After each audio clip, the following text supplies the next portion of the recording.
Good evening and welcome to the June 21st final Ways and Means Subcommittee. Please stand and salute the flag. I pledge allegiance to the flag of the United States of America and to the republic for which it stands, one nation, under God, indivisible, with liberty and justice for all. Madam Clerk, please call the roll.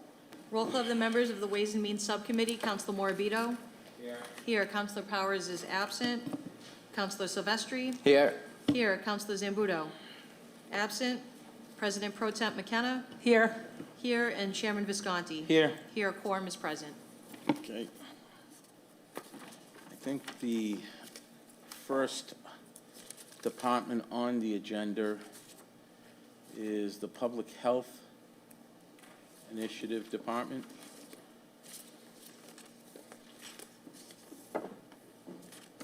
Hello. Hello. Hi, Lauren. All right, so as always, Oh, I'm sorry. Page 171 to 178. okay, so as always, our mission for the Public Health Department is to promote, protect, preserve the health, safety, and well-being of the city's residents, workers, and visitors. I'll just quickly run over a few of our accomplishments for fiscal year 23.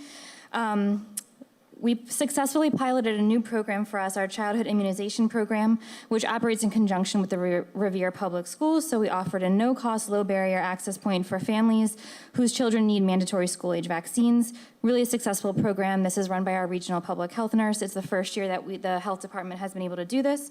We hope to continue to grow it over the next school years.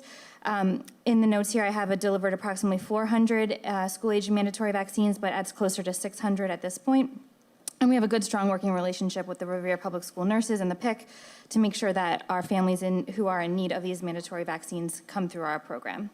We also successfully operated our emergency warming center, which you have all heard a report on through the winter months. We continue to run our Board of Health, so we do all license renewals and issue any new licenses for all of the health-related license categories. We work in conjunction with the tobacco initiatives to make sure that all of our tobacco laws are being enforced, so we do inspections and issue fees and violations. We passed some new regulations for biosafety and regulated biological agents this year in anticipation of the Suffolk Downs site. We also continue to work on the COVID pandemic, so facilitated the transition of our testing sites, continued to facilitate the distribution of the free at-home test kits, continued to work on the COVID vaccine clinics. We host regular vaccine clinics, continue to until the end of this month, and continue to work on protocols and procedures. We work closely with Inspection and 311 this year to make sure we revamp the road and control program to make sure that we use the funds efficiently and are having a better handle on where that money is going and making sure we're really targeting the problem areas. Continue our flu vaccine program. We still do flu shots to homebound residents and host regular flu clinics throughout the year. We address some capacity and efficiency issues in the Public Health Department. This includes hiring an emergency preparedness manager, consolidating the Community Health and Engagement Department under Public Health, and next year we're looking to do some more consolidation and efficiency by working on making sure the Sudi department comes under Public Health as well.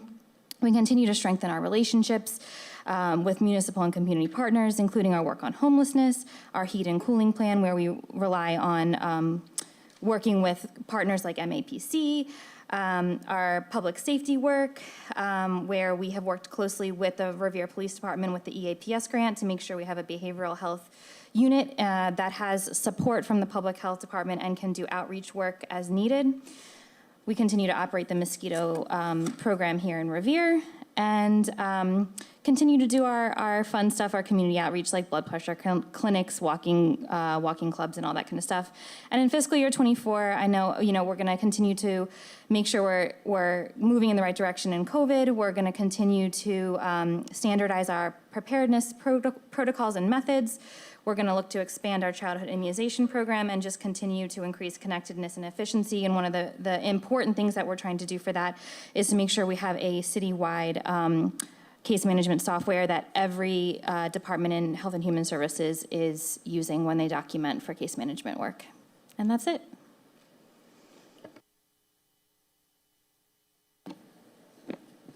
Do we have any Questions? Council Morabito. Thank you, Mr. Chairman. Thank you for being here tonight and going over that presentation. Quick question. Sudi office, I don't see any mention of that. I know last budget, it was hyped up. There was a lot of conversation about it. What's going on there? Sure. So the Sudi department continued to operate throughout this year, and for the next fiscal year, we're looking to make sure we have a little bit of efficiency and oversight in the department. So we're looking to continue the work that they do by moving some of the positions under public health. So we're looking to have a program manager position instead of a director position. We're going to still continue to have our outreach worker to make sure we have the availability to do work in our encampments and do outreach to our homeless and our substance use populations on the street as needed. And we're actually going to increase, hopefully, the amount of hours for outreach by adding a part-time outreach worker as well. So the Sudi department is going to be rolling into the public health department. We're not going to be, the work is not going to be affected. I think we're going to be able to continue the work that they're currently doing and actually expand services. Just a change in some titles and a little bit of an increase, hopefully, in the outreach hours. Will there still be an office location for Sudi? Yep, it will be the same location that there is now downstairs in the basement. So why the change of the change of structure? I can start, and Rich, if you want to jump in. So I think we're just looking to create efficiencies in the public health department. We're already very connected, and so we just want to make sure that there's good oversight and that we have like more of a formalized organizational structure for everything that's related to public health.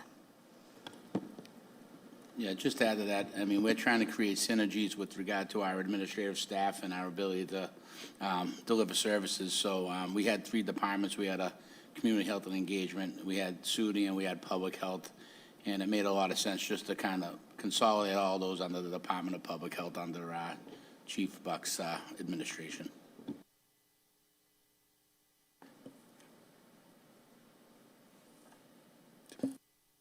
Guess I'm at a loss for words because it was just something that made the city look really, really good, providing the service and having a designated So office. that's not going to change. There is a designated office. That's not going to change in any way. Not at all. And the work is not going to change either. I hope that we can actually expand the work of the department. I think over the course of the last fiscal year, there were some, I think there was some need for potentially a little bit more structure, I think, in the department. And I don't anticipate that the work is going to be compromised at all. And again, I hope, we have opioid settlement money that is coming to the city, and I hope that this current structure will give us a little bit more direction in order to use that money. I don't anticipate that there's going to be any disruption in services. And again, there's going to be an office. From the outside, I don't necessarily think many people will feel a difference. It's just a different title situation and a different kind of organizational structure. But So will the services still be handled by the City of Revere personnel? yes. Okay, so we're not outsourcing it at all? So the current, work that the Sudi department does, like the, encampment strategies and outreach, that will all continue. One of the things that we are hoping to expand on, which we haven't really been able to do because, we don't really have the bandwidth to do, is to increase even more the housing and homelessness component of it. That type of work, we're looking for fiscal year 24 to do a contract with a designated community, like a housing community service agent, to have people sitting in City Hall and probably in that Sudi office downstairs that we'd be able to refer in for people who are struggling with eviction, issues, housing application search, that kind of stuff. So that would actually be an example of where we're increasing the services by bringing in a really specialized housing community service agency, which will piggyback really well with Sudi because they have a lot of residents and clients that they work with who need housing support, and we'll be able to have a specialized community service agency to do the work. But the outreach worker capacity is actually going to be increasing under this new budget. We're going to have a 19-hour part-time position that we didn't have last year, so we'll still have our full-time position and another 19 hours. So the outreach capacity will actually be increasing. Okay, so are we budgeted for outside services? That's an ARPA RFP. It is? Yeah. So what happens when that, how long is, how much are we using toward that? $90,000. Thanks. Thank you, Council Mr. McKenna. Chairman. Yeah. Thank you. I just want to say that I've been using the Sudi office since the COVID. We've had a lot of problems in Ward 1 with homelessness and encampments. I would call Chris Alba. I would call Councilor Silvestri. They would go down and talk to the homeless people. It was very efficient, and I wouldn't want to see anything happen to it because, I mean, Yeah. I really utilized this program, And this office. that referral source is still going to be available to you. Okay, Chris Alba is still going to be here Great. as an outreach worker. And again, we're hoping to give him more support, actually, and increase the hours of he outreach. was, I mean, both of them. Yeah. When I had problems, I would call Councilor Silvestri and I would call Chris Alba. Yeah, And they understood. were there in 2 minutes, so, Yeah. okay, thank you. Council Cogliandro? Thank you, Mr. Chairman. Our Sudi office is amazing, you know, recognized by the state, the mayor. With this, I don't know if we call it a consolidation. My concern is that people are going to be moved from here to here, and there might be someone left by the wayside. We're talking about changing titles. I don't know if that comes with a pay cut. That stuff, you know, this department works incredibly hard, and they do a very important job. So I just want to make sure that no one's getting lost in the shuffle here. That's all. Council Silvestri? Thank you, Mr. Chairman, and thank you, Lauren, for coming up tonight. I guess my concerns kind of lay with the other counselors in ensuring that this is something that is kept to the standard as it was held. And I know we've had some conversations, Lauren, about the office and the restructuring of the office.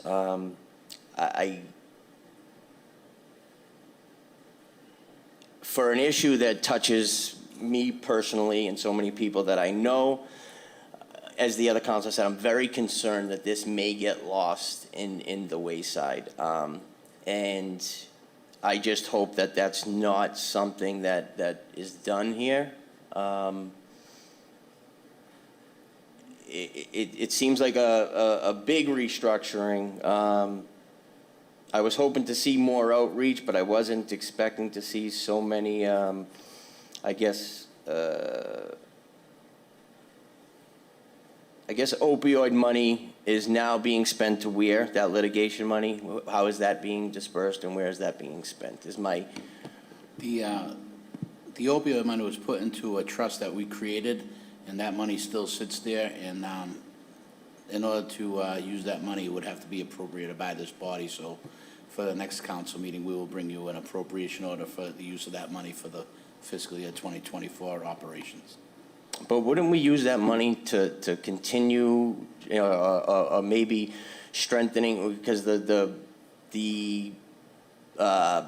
thing that we all watched about homelessness and whatnot, they talked about expanding those services, homelessness and whatnot. This looks like we're reducing them. Why? Well, a lot of the grant money that was previously used over the past fiscal years has actually dried up, and so a lot of the... No, I'm talking straight opioid settlement. The opioid settlement money that we got from the state that comes in increments. Yeah, we haven't spent a dollar because that money is required to be appropriated by this body. So that money sits in the account right now and needs to be appropriated for the services for fiscal year 24. So it's not as if we've received that money and we spend it. That money has to go into the trust account, and that money is appropriated from the trust account to fulfill the mission of the Sudi office, as it is within the public health. So we don't have direct grants anymore that you accept the grant and you spend it according to the terms of the grant. This money, this settlement money is totally different than a grant. It's actually a settlement. And again, the only way for the Department of Revenue for us to spend it is to put it into a trust account and then have this body appropriate the money for the services that we want to see provided with that money. So as of right now, we haven't spent $1 of any of that settlement money. It sits in the opioid trust account. I guess that's where I'm uncomfortable. We have a lot of opioid settlement money, and we're disbanding or reducing the amount of staff to a substance abuse office. That's It's because the other grants that were allowing us to operate that office are no longer available to us. So we have to repurpose Are they the no longer operation. available, Mr. Viscay, or are we told not to go get them? I mean, no one was ever told not to go get them, to my knowledge, so I have no idea. I mean, the grants have dried up, so. Okay, I don't, thank you. again, if there's something that was told, but I encourage everyone to get any grant they can. Okay. Can I interject for a second? Or are you done? You are? Okay. Sorry about that. Okay. Number one, how much was the settlement money that we're getting on a yearly basis? I mean, there's all different types of outfits that are settling, and all those pooled monies together, I believe, account over a structured settlement of over $1 million, so. That we have in that account? We don't that have it hasn't- yet because it comes in year to year. We got front loaded on some of that money. Okay. And then the balance of that's gonna come in as a yearly appropriation as part of the settlement between the Commonwealth, all the states that joined the party and the drug company. So there's, each one of them, it's not as if they gave us a lump sum.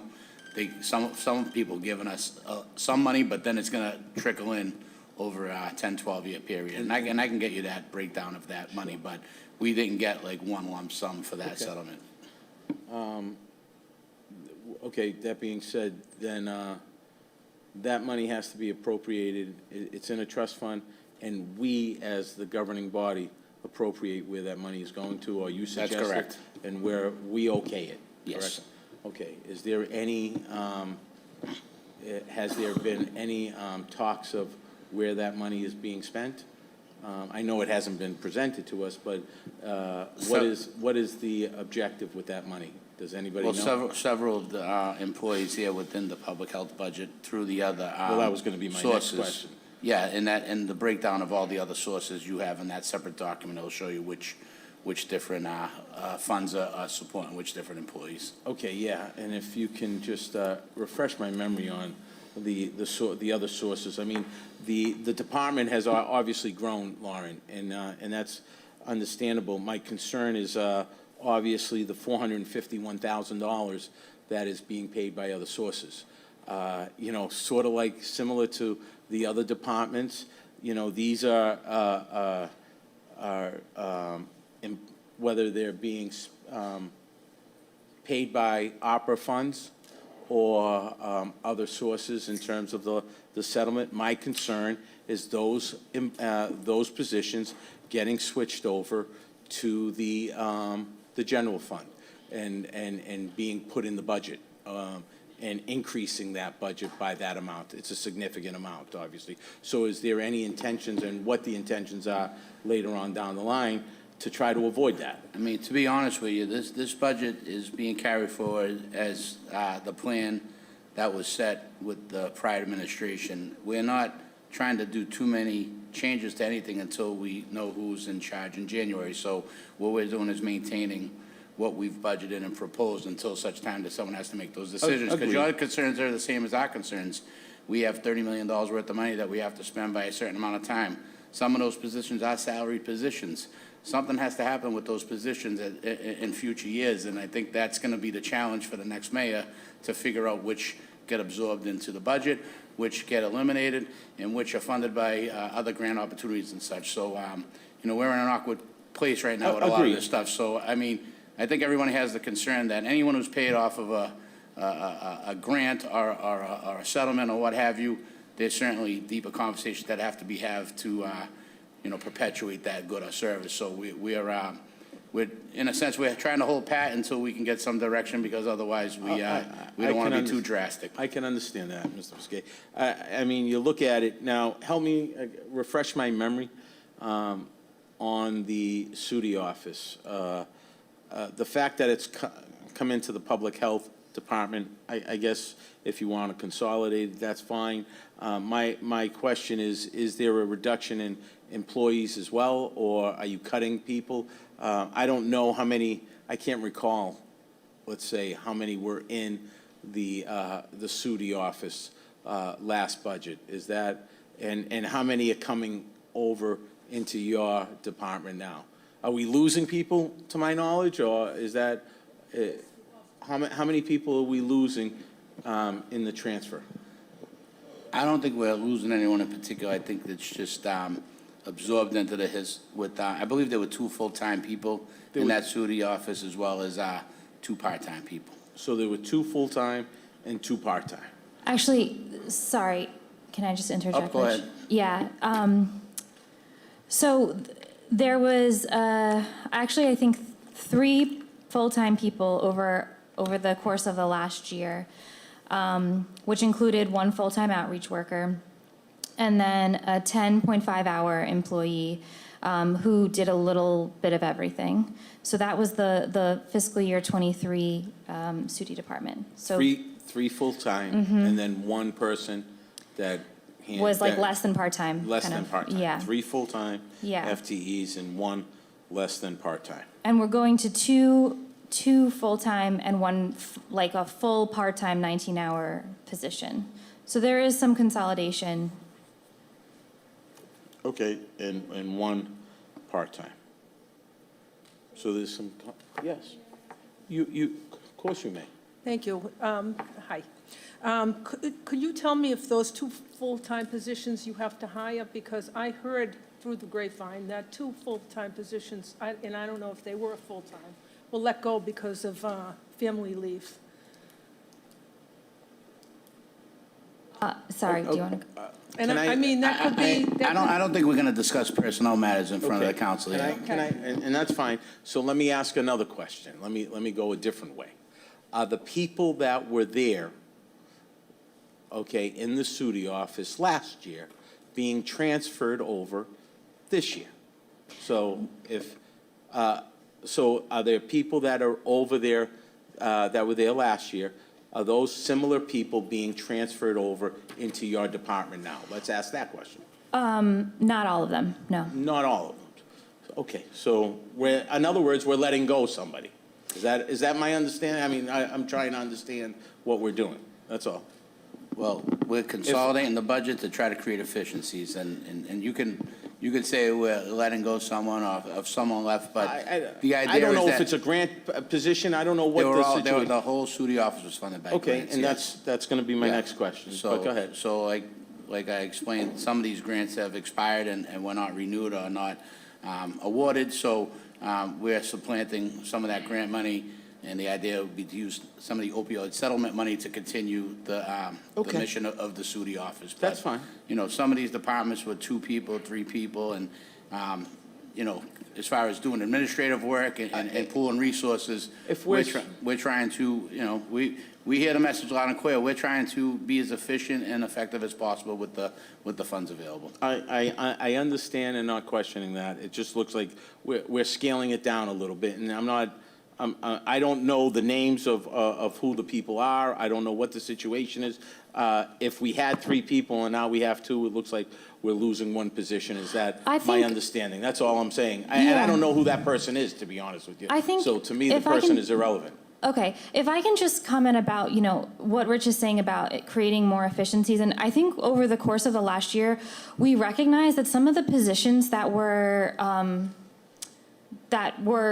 existing in the Sudi department, they weren't working well. There were some interesting titles, there were some, and it didn't really fit with what we actually needed. You know, I think we need actually more outreach hours. And so we're trying to give more outreach hours through this budget. I think, you know, I learned over the course of the last year that we just needed to make it more efficient and work for what we actually need.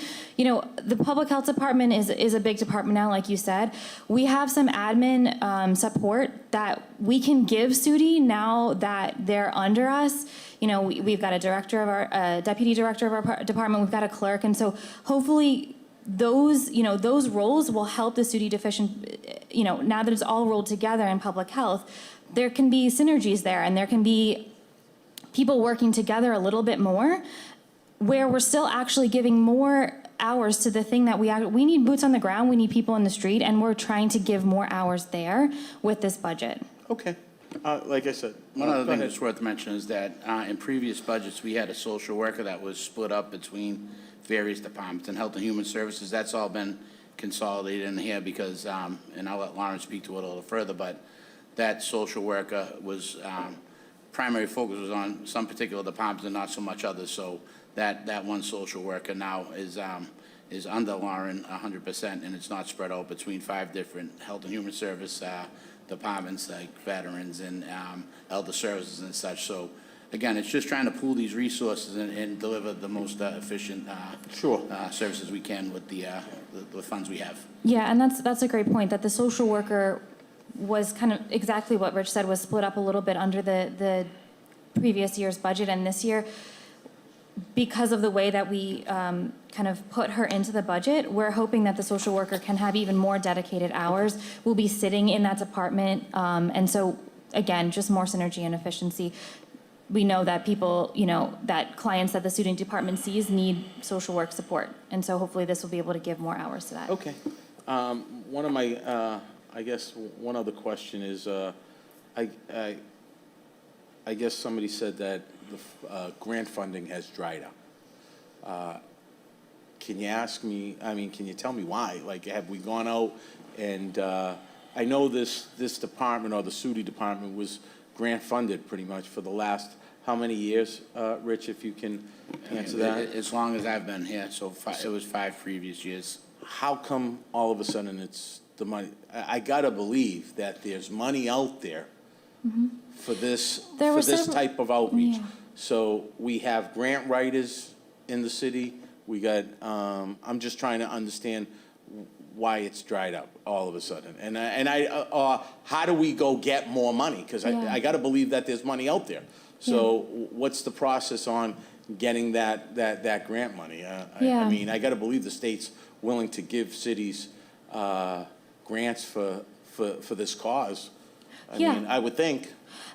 So there were several earmarks that, that were over a couple years that ended in fiscal year 23. There was a 5-year grant that ended in fiscal year 23. Yeah. There's money out there. And I think hopefully when we get this restructure happen, that will be part of what the department and me think through of, like, strategically, where do we go after money?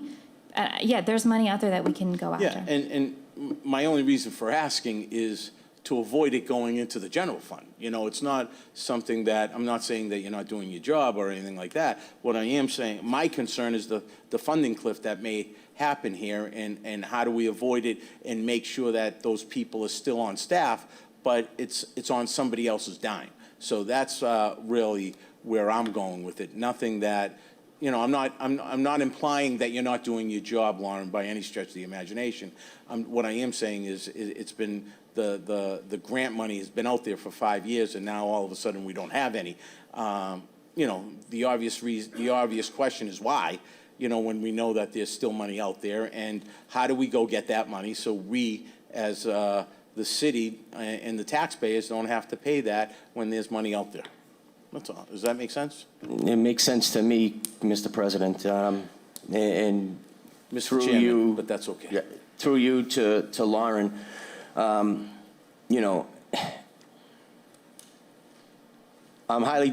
just highly disappointed, and the grants are still available. And with a change in administration, the office was told to not go after those same grants that they had. I'll call out the elephant in the room. The director of that office was making $98,000 in change. She is no longer in the budget, and that position is a $68,000 position. I'm not here to point and say anything, but how does something like that happen? I don't understand, and this is my concern about the office and disbanding the office, and who is going to take, because that individual's knowledge you're not filling that with a $68,000. And you're not filling it with just someone, her lived experience way surpassed any book knowledge that anyone could get. And I think that office has really taken a hit in the restructuring process. I do. Okay. Any other questions? I don't think, thank you for that. And I guess the contracted services seem to be fine.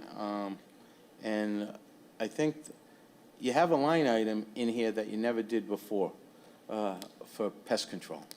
Why? Is that the? That's for the, I mean, we've appropriated money in various years for rodent control. Yes. And we've stretched that money out as far as we could. We also have a revolving fund for dumpster fines that also help us with the rodent control. But Okay. a lot of those have dried up, so we just want to keep the program going to make sure that we can serve the residents if they have a rodent problem. So we've done a pretty good job of keeping on top of that. Yeah. But some of the older funds have dried up, and this is just kind of replenishing that so we can maintain those services. Understandable. Great. Like I said, Lauren, thank you. You do a great job. I just, my concern with your department, along with some of the other departments, is the funding cliff that's eventually going to happen, and that's going to be a shell shock for a lot of people. And I'm just trying to avoid, obviously the inevitable, and how we're going to handle that moving forward, because that's going to be on the taxpayer's dime, and that's what we don't. That's what we're trying to avoid. But thank you. I appreciate all your efforts. Thank you. If there are no further questions, that is. No further questions from this body? Thank you very much. Have a great day. Okay, moving forward. Well, that takes care of the first three, right? We're going to go with Elder Affairs, and I believe I'm not sure if you were notified, but Debbie had fell sick today and not able to make it, so I believe Lauren is going to present that budget, and I can certainly answer any question on the financial part of that. All right. welcome back, Lauren. Thanks. All right, so for fiscal year '23, the Senior Center and Elder Affairs did some great work. They implemented 12 new programs, continued to hold monthly events, cooking classes, sports watching parties, special trips, 28 unique lunch and learn sessions with various topics, and continue to work with us including doing blood pressures, hearing tests, podiatry clinics to do some of the health work there.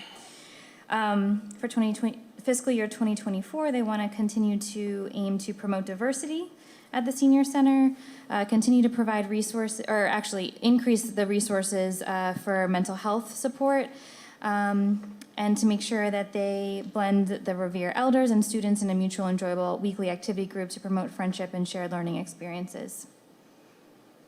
And if you have any questions about any of the data, I can try to answer those as well. Great. Any questions from the body? No? Oh. Thank you, Mr. Chairman. I just want to say Deb does a great job as the Director of Elderly Affairs, and she's at the Senior Center, and I just think she should get some kudos. And I'm sorry you're sick, Deb, if you're watching. Thank you. Council Maravito? I would also like to wish Deb well. Hope she feels better soon. Since she has taken over the Senior Center, she has done so much to improve it, and she's been doing all these different activities, her and her staff, between having game nights and different cultural events, and it's been really, really great to see how happy all the seniors has been, and that's a testament to her and her department. So thank you, Deb, if you're watching.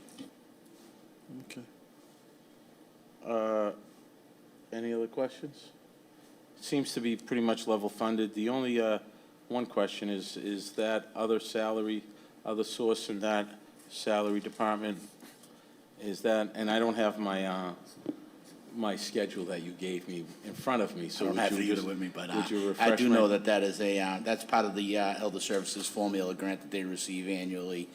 We do take one person's salary out of that. That's one of the van drivers. So that is a grant? That is it's a grant. It's more of a formula grant. It's a recurring. It's almost like an entitlement grant as opposed to a competitive grant. Yep. But yeah, that's what that one person is paid from, and the other 5 are appropriated in the general fund. It's Fantastic. probably also worth noting that we do have money in the capital budget to make some improvements to the building, in particular the front entry stairway and ramp is in the capital plan, as well as a new vehicle for operation over there. Their SUV is quite old, and we are hoping to get an appropriation to replace that vehicle when that comes up on the council. Thank you. Well, I will say that a lot of the seniors aren't, any renovations that are done to the senior center, I know will make the seniors really happy over there, because I know they're not, they're looking for another place. Talking to them, they want another place to go, in terms of another senior center somewhere in the city, is what I'm saying. But, so any renovations to that building, I think will make them happy. But if there are no other questions, then to be honest with you, it's all level funded. Everything seems to be pretty much in status quo there. So I wish Deb the best and hope for a speedy recovery. Thank you. All right, moving forward, I think we're going to go into the Veteran Affairs office.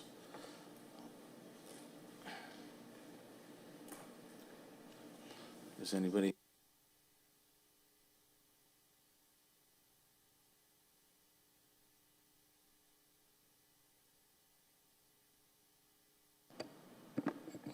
Mark Silvestri, Director of Veterans Affairs. I am only going to go over the goals and our accomplishments for the year, and then our CFO will go over the financial pieces to our budget. I want to point out the hard work and effort on behalf of my staff, Donna and Julia. They do some amazing work. And during the budget process, actually, I was trying to get a few people caught up to speed on exactly the office and what we do. And, someone had made a comment on that day that, we're Health and Human Services, we don't bring in finances, and it's very hard to put money into an office such as that. I just want to clarify something. When I took over the office in 2017, at that point, we had 426 veterans in the city that got benefits from the VA.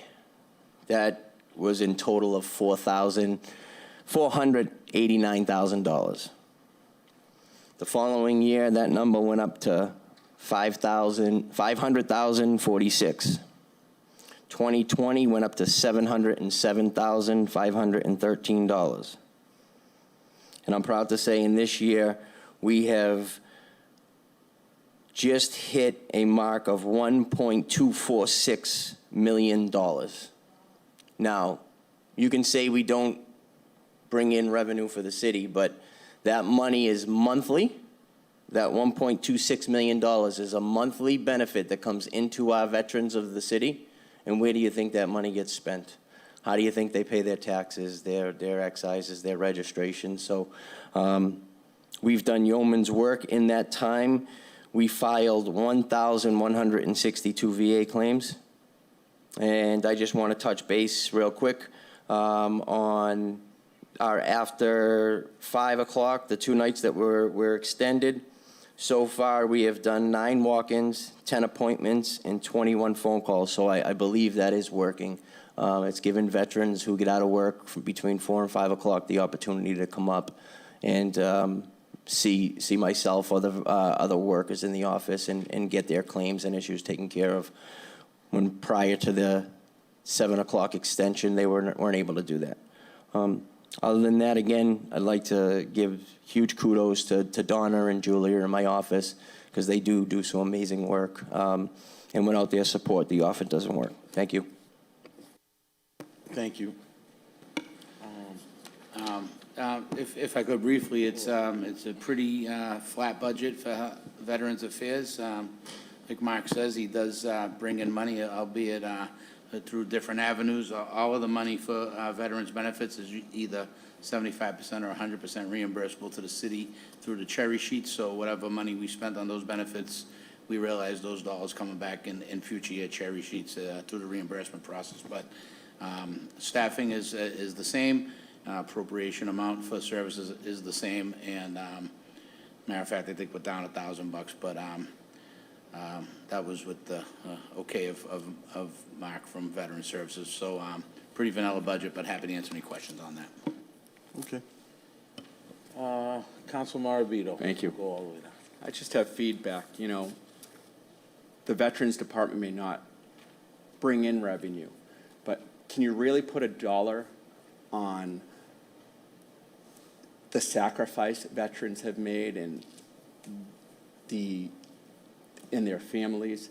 So at the end of the day, what the Veterans Department has done over the last, 6 years has been amazing. As far as the memorial bricks, Mark has worked with me in terms of getting the veterans work-off abatement. There has been so much accomplished and so many services provided to veterans throughout our city, and that speaks volumes because it shows, you know what, we're not going to leave our veterans astray. When they come home, this city of Revere is going to be there for our veterans, and that speaks volumes, and that's the importance of supporting this department. Thank you. Council McKenna? Thank you, Mr. Chairman. I just want to say a remarkable job, Councilor Silvestri, Donna, and Julie. I just think that in 6 years, you put Revere on the map, and I think other cities and towns look at us.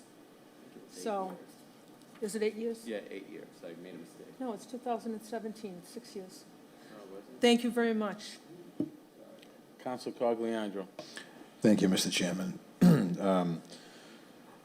I just want to say that if you look up the job description of the Veteran Service Officer, that our VSO does so much more than he should be doing, and he will never brag about it. He will never talk about it. We are incredibly lucky to have someone who cares so much in our community as much as VSO Silvestri does, and I want to thank him for the job he does. I have to give a shout out to Donna Driesen. Been doing the food bank with her for 3.5 years. She is a warrior for this community when it comes to feeding veterans and their family and working with veterans. She drove on a Sunday morning to get a friend of mine paperwork that he had to fill out. And I just can't say enough about how hard these people work and all the work that it goes under the radar that nobody sees. It's amazing. So I'm very thankful for this department. Thank you. Okay. Any other comments? No. Pretty much level funded, like you said. So, you know, I have no issues, obviously, with the numbers. And thank you, Mark and Donna and the staff, obviously, for the work that you do for our veterans. I'm sure they rely heavily on everything that you do, and they appreciate everything that office does. So if that's no other questions, we can move forward on to the Commission of Disabilities, being the next department, and that is 185. That's the next page.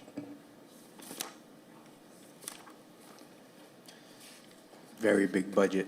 Yeah, it's pretty.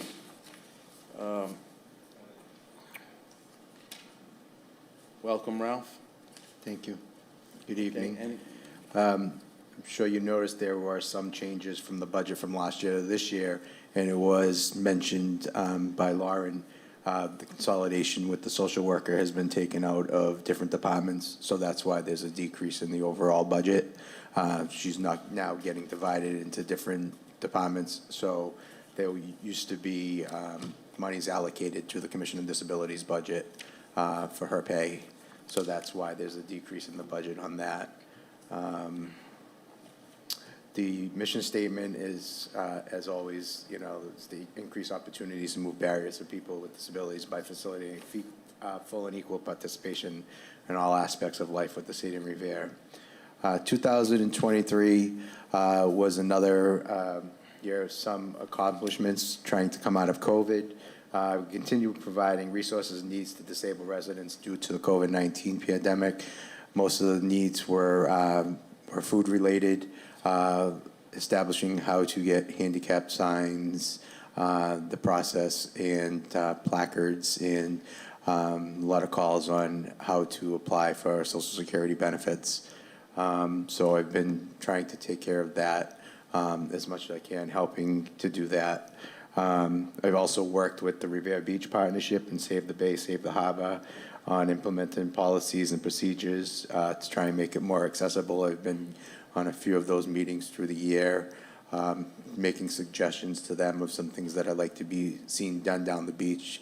I'd like to see possibly, I know there's bureaucratic red tape that has to go through, but I'd love to see some quiet areas for people with disabilities, family areas down there designated as such as they do in ballparks, in stadiums, designated areas for people with disabilities, especially children that are autistic, do not like to be in areas with a lot of noise and a lot of things going on because it causes a lot of problems for children on the autism spectrum. So that's something that I'm going to be trying to work on. And one of the other goals is worked with the Community Planning Office to finalize the redevelopment playground at the Ambrose Street Park. That's fully ADA compliant, inclusive for all. That was done during COVID with the amazing work of everybody in the community development. It's a great ballpark there. It's fully ADA compliant and accessible for people with disabilities. So that was a great accomplishment. There hopefully will be one more great fully accessible playground in the city.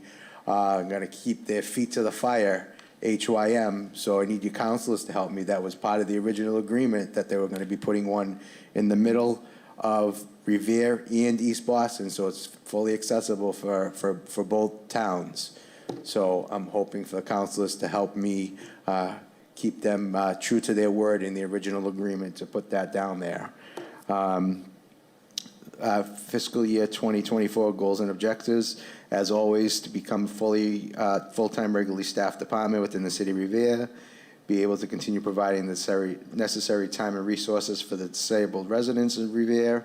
And we are in the preliminary stages now to try and adopt MGL 40, Section 22G for any estate or town which accepted the provisions of Section 8G.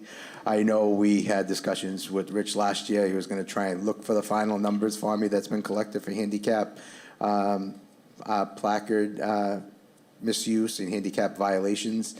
We are discussing that with our Commission on Disabilities right now to draft a formal letter to come in front of the full council to try and do that. I just have not had all my members at a meeting, so I want to have that at a full meeting to discuss it. Because of open meeting laws, I cannot discuss that outside with any commission members unless we are at a full meeting. So that's the delay in that. The other main policy that I'd love to see in the city of Revere is to establish a permanent policy within the city of Revere that all publicly city-run meetings and boards have live-streamed hybrid capabilities.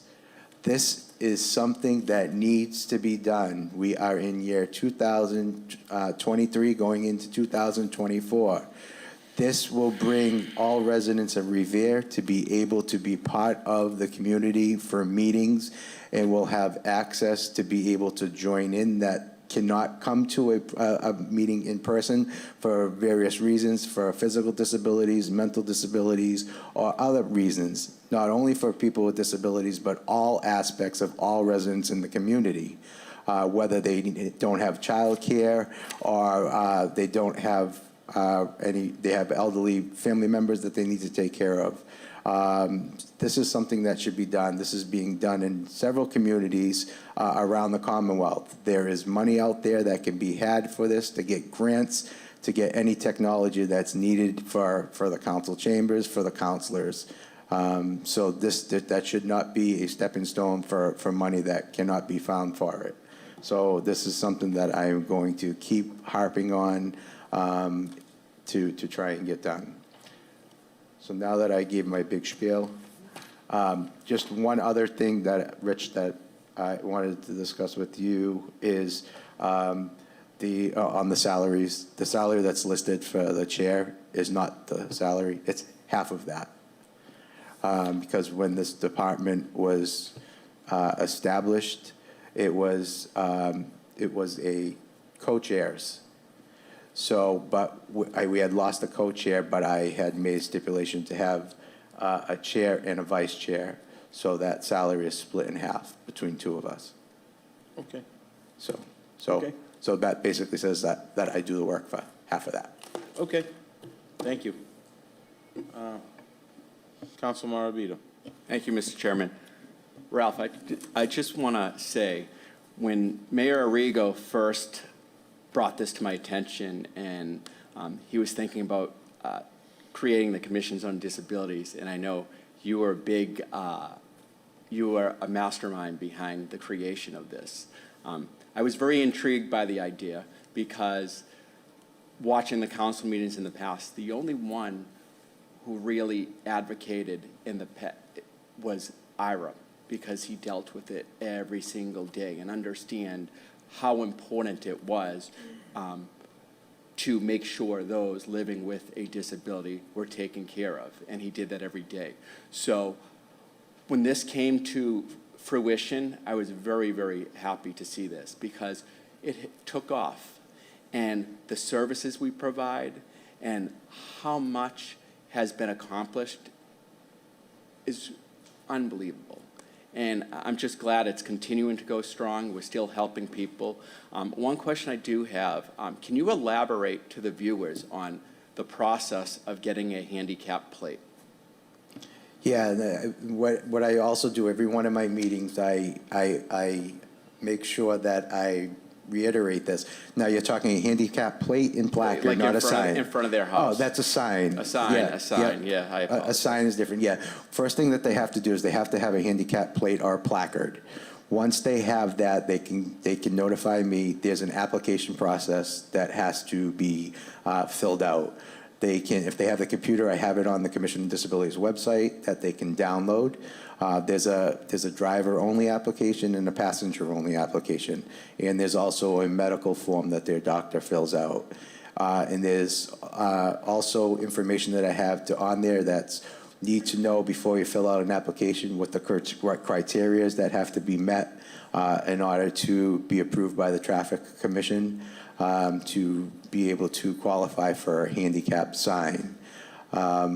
Before I came into the Commission on Disabilities, none of this was known to the people. I reiterate this when they call me. Before it could be, Ira, you probably know, it could have taken 6 to 10 months for somebody to get a handicap sign. They would go in front of the Traffic Commission, and they would find out then that they did not qualify and did not know why they didn't qualify. So this is all on the Commission on Disabilities website, or when they call me, I reiterate everything. They cannot have a handicap accessible driveway at their location. Parking has to be allowed on their side of the street in front of their home. There also has to be a legal parking space dimension, which is 16 to 18 feet in front of their home, and they have to be away from an intersection. Reason why it has to be away from an intersection is because I don't want to get anybody in trouble, but by law, if you're within 10 feet of an intersection, you can be tagged. Is it 12? I thought it got reduced to 10. So it's 12 feet. So as an example, if you have a corner house and there is only, let's say, 19 feet there from the furthest point of your house to the corner, you can't put a handicap sign there. even though there's enough space for your car, but by the city putting a handicap sign there, that's illegal because it's not a legal spot.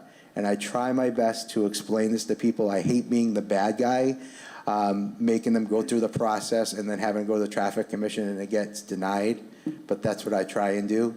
But it's their choice if they still want to go through it. But I try and eliminate them having to get all the paperwork and sending everything in and going through the hoops and then going and then getting denied for these certain reasons. So I try my best. Now, Ralph, did you say that those who apply that have a driveway would be ineligible?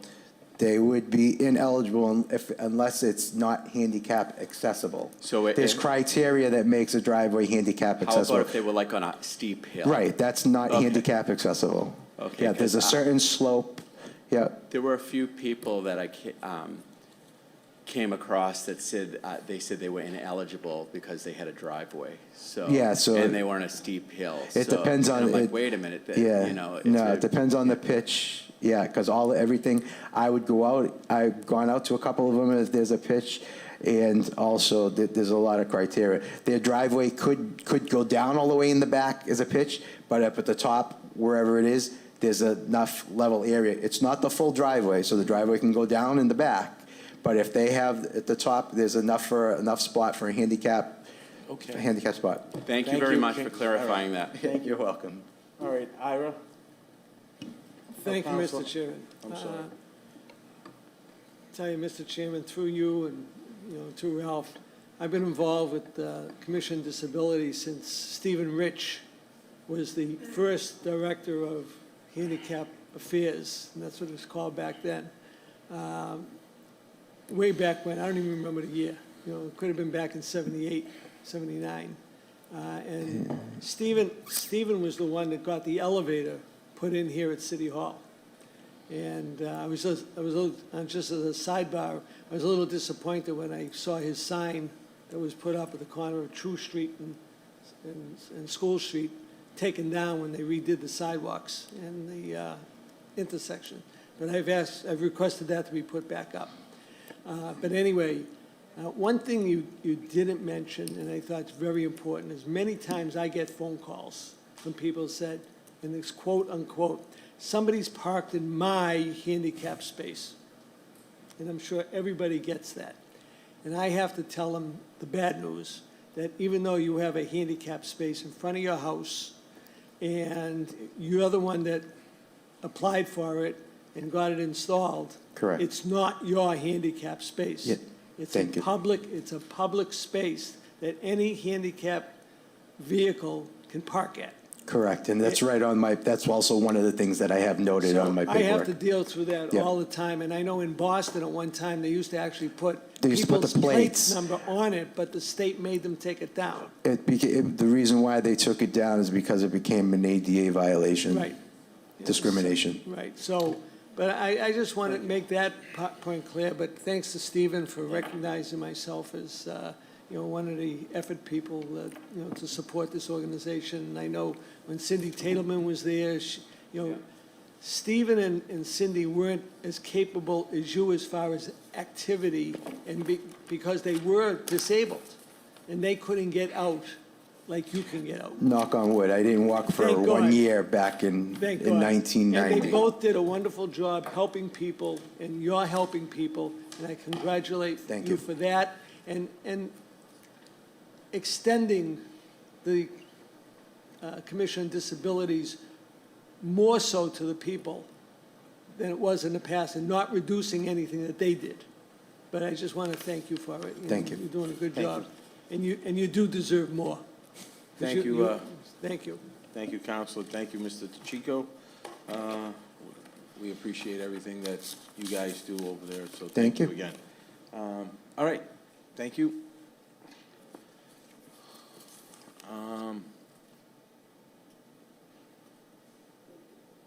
We have, the next one is Consumer Affairs.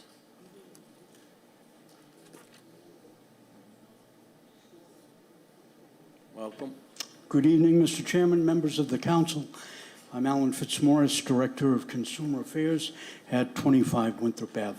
For the benefit of the members of the audience and the Review TV viewers, if I could just briefly explain what the Consumer Affairs Office does on a day-to-day basis. We are one of 18 local consumer protection offices in the Commonwealth that work in cooperation with the Massachusetts Attorney General's Consumer Advocacy and Response Division. When a consumer files a complaint against a business or a tenant against their landlord with the Attorney General's Consumer Affairs and Response Division, if the individual, the landlord, or the business is located in one of the 14 municipalities we serve, the complaint is sent to our office to advocate and resolve the issue for the benefit of the consumer or the tenant. To date, in FY23, according to the data provided by the Attorney General's Office and our Office of Innovation and Data Management, we handled 1,062 complaints and returned or saved a total of $593,509 to the consumers who filed complaints that were sent to our office. Our office operates under a grant award from the Attorney General in FY24. That grant is $78,000, and the proposed appropriation from the city is $33,280. We are also required under the terms of the grant to conduct community outreach activities and make consumer education presentations. In Revere last year, we made presentations at the Senior Center and the Jack Satter House. During the National Consumer Protection Week, I provided consumer protection information on the public affairs programs on 8 major Boston radio stations, including WBZ. Last October, along with the Senior Center, our office sponsored Shred It Saturday. We provided document shredding services to Revere residents. Just under 100 residents came to the City Hall parking lot on that Saturday morning to have their important documents destroyed in an industrial commercial shredder. The cost of the event, $2,850, was totally underwritten by the Rockland Trust Bank. The event was considered quite successful, and we plan to make a Shredding Saturday event a biannual event. But on Saturday, July 8th, we'll be providing shredding services at the DPW's Hazardous Materials Disposal event at the high school. Finally, last July, a less than part-time consumer advocate joined the staff. This individual had been a COVID ambassador, and his work has made a tremendous difference, increasing our productivity and effectiveness. I hope to be able to add a second less than part-time consumer advocate to the staff in FY24. Thank you, Mr. Fitzmaurice. Any questions from the council? Councilor Morabito. Quick question. Sure. How do you communicate with the residents of Revere, like pertaining to scams? Well, we maintain a Facebook page. We update that on a weekly basis. We make these consumer presentations. I did quite an extensive presentation at the Senior Center and at the Jack Satter House on scams, particularly targeting the elderly, and the latest unscrupulous activities to separate people from their money. We get quite a few phone calls throughout the day, people with questions or reporting things that happened in their neighborhood. So I think going forward, one thing I would like to see is the utilization of the reverse 311, and maybe the code reds, like see if we can send out messages, for instance, when there is a more recent scam. But I think one thing, speaking to a lot of seniors, what they fall for, the phone calls and giving credit cards, or they'll be online and they'll give a message will pop up and they're thinking they're talking to HP, and then they'll give their credit card information, and then before you know it, they're getting billed or getting milked for their money. So that's something, is that something in the works that you would be willing to do, like reverse 311 calls, like if there's obviously all of a sudden a scam that needs to be addressed, you know. I'd be more than willing. Yeah, I think that's something. Quite familiar with the reverse 911, and Yeah, I'd be happy to talk to Nick Romano if there's something, for example, the Suffolk County DA has just issued an advisory that people are contacting people in Suffolk County pretending to be members of the DA staff, and something like that. I'd be more than happy to. No, to I think that would be great if you could do that going forward. Yeah. Thank you for all you do. Great. Council Silvestri. Thank you, Mr. Chairman. And Alan, thank you for being here tonight. You do a great job. How many cities is it now that you covered? Have you picked up any more since you started? No. Well, since I started, yes. When I started, we had 12, and they added 3 more. Okay. Because from time to time, offices will close, and or they won't apply for the grant, and they'll redistribute some of the municipalities to the other existing offices. So right now, we do 14 cities on the North Shore. Excellent. And kind of what Councilor Morabito was addressing is popular, I guess, scams happening right now. Do you see any that's targeting Revere residents? Are you getting any calls? Like I watched a woman the other night in the news. They called her, told her grandson was in jail, $5,000, called 2 hours later, said, no, it's now $7,500, and she emptied her bank account. Right, well, there's several variations of what they call the grandparent scam, and I've worked with some residents over the past 2 years who have fallen victim to that. And, my advice to anyone is not to do any business on the phone. If anyone calls you up with anything, claiming, we had a resident who paid a past due bill that wasn't even his because someone called them up and they had ascertained his information, he thought it was legitimate, and he wrote out a check and sent it to them. So my advice is not do any business with anyone on the phone, but this grandparent scam just continues to evolve into different scenarios. My one advice is if you get a call like that, hang up the phone and contact the relative that they claim is being either held in jail or is in a hospital, has been involved in a serious accident, or has committed some sort of crime, primarily out of state. And I don't want to add any work to your already overloaded plate, but have you ever done any classes on stuff like that and made them aware of some of these scams that are going on? Sure. As I said, I've made the presentations at the Jack Satter House, the Senior Center, at the Beachmont Improvement Committee. Any group or organization, I would be more than happy to come and do a presentation and outline the various ways that these criminals try and separate you from your money. And all I can say is they are professionals. They get up every morning and attack this like it was a regular job.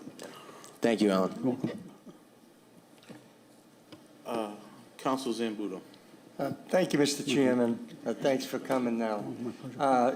There's very little money in your budget here, so there's not a lot to talk about from the point of a budget issue, but your department is a very important department, and just for the little bit of advertising we're doing about it tonight, I think it's worth you coming up here. And I'm glad that you do outreach to some of these groups, and I'm going to pass it along to other groups, because these, especially my colleague mentioned the grandmother scams. These things are horrifying, and now they're using AI to do it, and they're producing the voices, and it's just horrible. And when you're talking about your grandchildren or whatever, everything goes out the window and the emotions take over, and it's just so. I guess my point is that you do very valuable work in your department, and I hope we can give you another less than part-time. This is a new term I just learned recently, this less than part-time employee. I think we got to get a better name for it because it diminishes the person. I think it's this, we'll call it something else, but this, I mean, I know it's less than the salary of a full part-timer, but it's not attractive. There you go, low benefits or whatever. We'll figure it out, but we'll come up with a better name. But thank you for your service, and I am going to push some business your way to educate some of the consumers. Right. Thank you. Thank you for those comments, and I'm happy to, as I said, make a presentation before any group, large or small, and we also have an open door policy on the second floor at the senior center. Anyone who just wants to come in and sit down and discuss their issue, and we're there to help.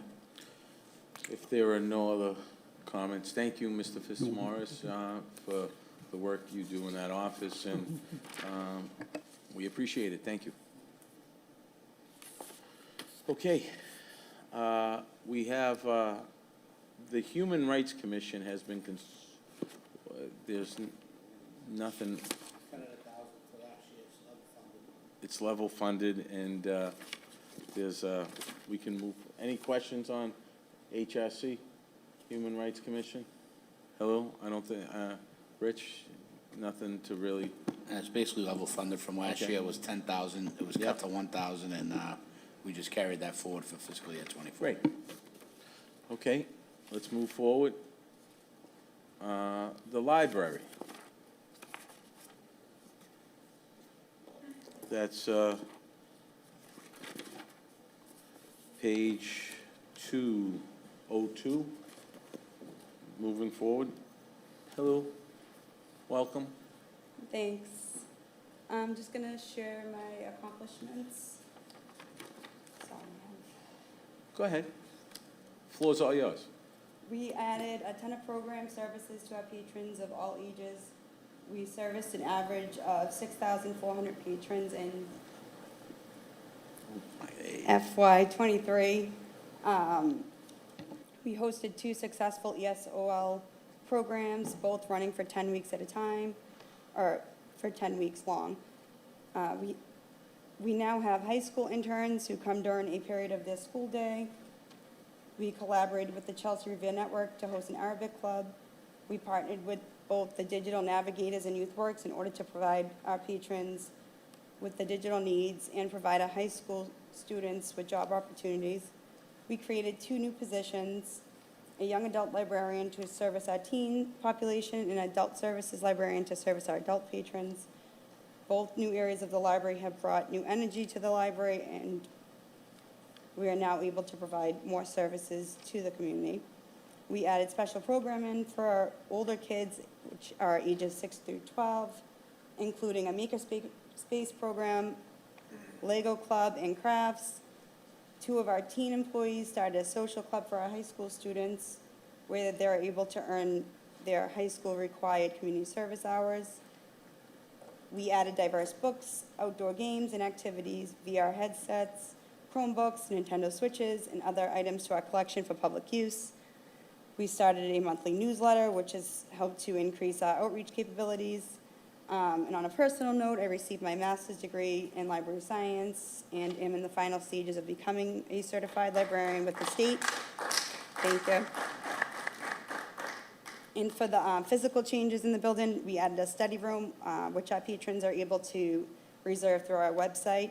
We made our museum passes available through our website, added modern furniture to our adult section and new equipment and electrical outlets, added new furniture to our newly created teen space. We painted our children's play area along with other areas of the library. We started a teen social media page for new engagement opportunities with our teen patrons. We added a new book drop box to prevent water-damaged books from coming in. We added a new software system to our public computers to reduce overuse of printing through error. And we added a new storage unit and cabinets to the storage unit in order to prevent clutter in the library. And for our FY24 goals, we plan to continue to make much-needed renovations to the physical building. We plan to continue to professionalize our staff and add additional positions through grant funding, and increase our program and services, focusing on diversity and inclusion, and continue to be an overall presence in the community. Also, which I'm sure you all heard of, the bookmobile, that could possibly be happening in FY24, but that could carry over to early FY25 because of building the vehicle and shipping it over to us. Okay, That's it. great. Council Silvestri. Thank you, Mr. Chairman. Diana, I just want to say congratulations on you getting your points or test or whatever it was that you passed and you got. I saw it online and you just mentioned it, so congratulations. But more kudos are deserved for the way you've really revitalized the library. It went from, we knew we had a Revere Public Library in the city, that we could go get books, but now there's recreation, there's events, there's a lot of stuff happening, and it's noticeable, and you and your staff are doing an amazing job, so thank you very much. Thank you. Councilor Cogliandro. Thank you, Mr. Chairman. So these, just through you, these two positions, the reference librarian, library assistant two, one of those are going to be filled? Just curious. It says they're vacant on the sheet here, but. So we have one vacant position right now through our traditional budget, and those two positions that you just mentioned are through grant dollars. And the grant is something that we receive annually. So they'll be filled as soon as I post them in applicants apply and I interview. Thank you. And I want to say I was in the library a few months ago picking books up for a resident, and it blew my mind what you guys did with that place. So great job in there. And I still have a copy of Catcher in the Rye that I took out in 1992. I apologize. Thank you. We are a fine-free library now, so please return your book. Oh, thank God. Councilor Morabito. Thanks.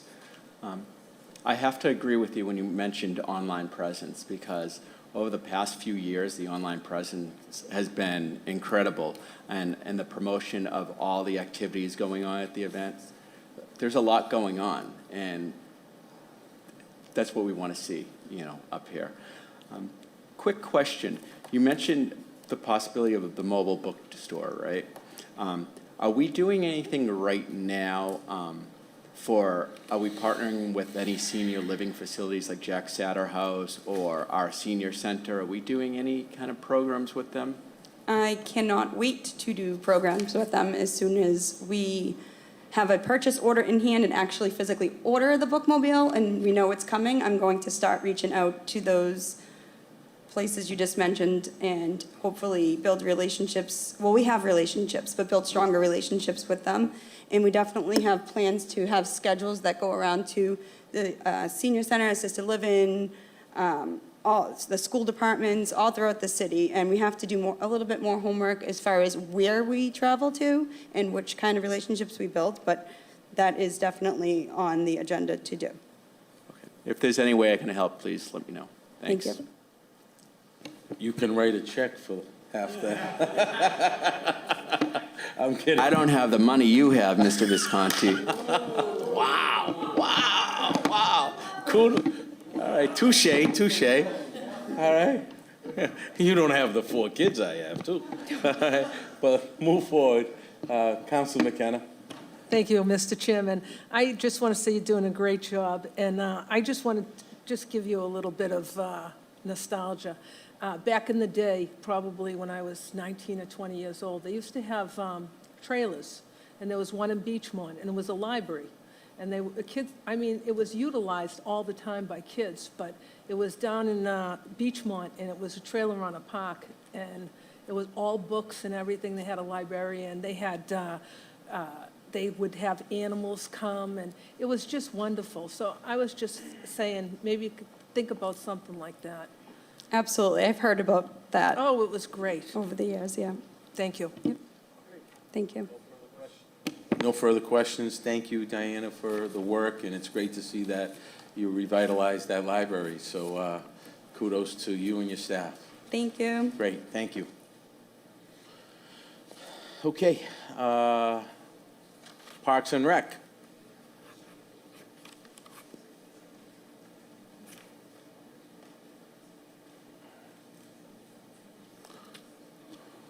Welcome, Michael. Good evening, everyone. Good evening. How are you? Doing well. How are you? Excellent, thank you. If you don't mind, I'm just going to hand out a couple of these things for you guys. I think it's a little... Oh, thank you. I think I do this every year, but instead of going through my big speech about what we do, it's a little easier to... It's a lot.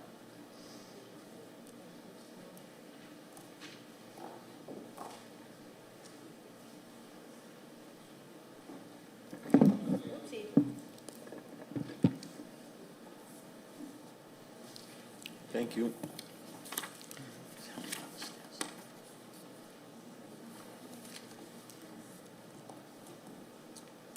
So what you have in front of you is just a little sampling of, well, not the bigger sampling of what we do at Parks and Recreation. From a recreation standpoint.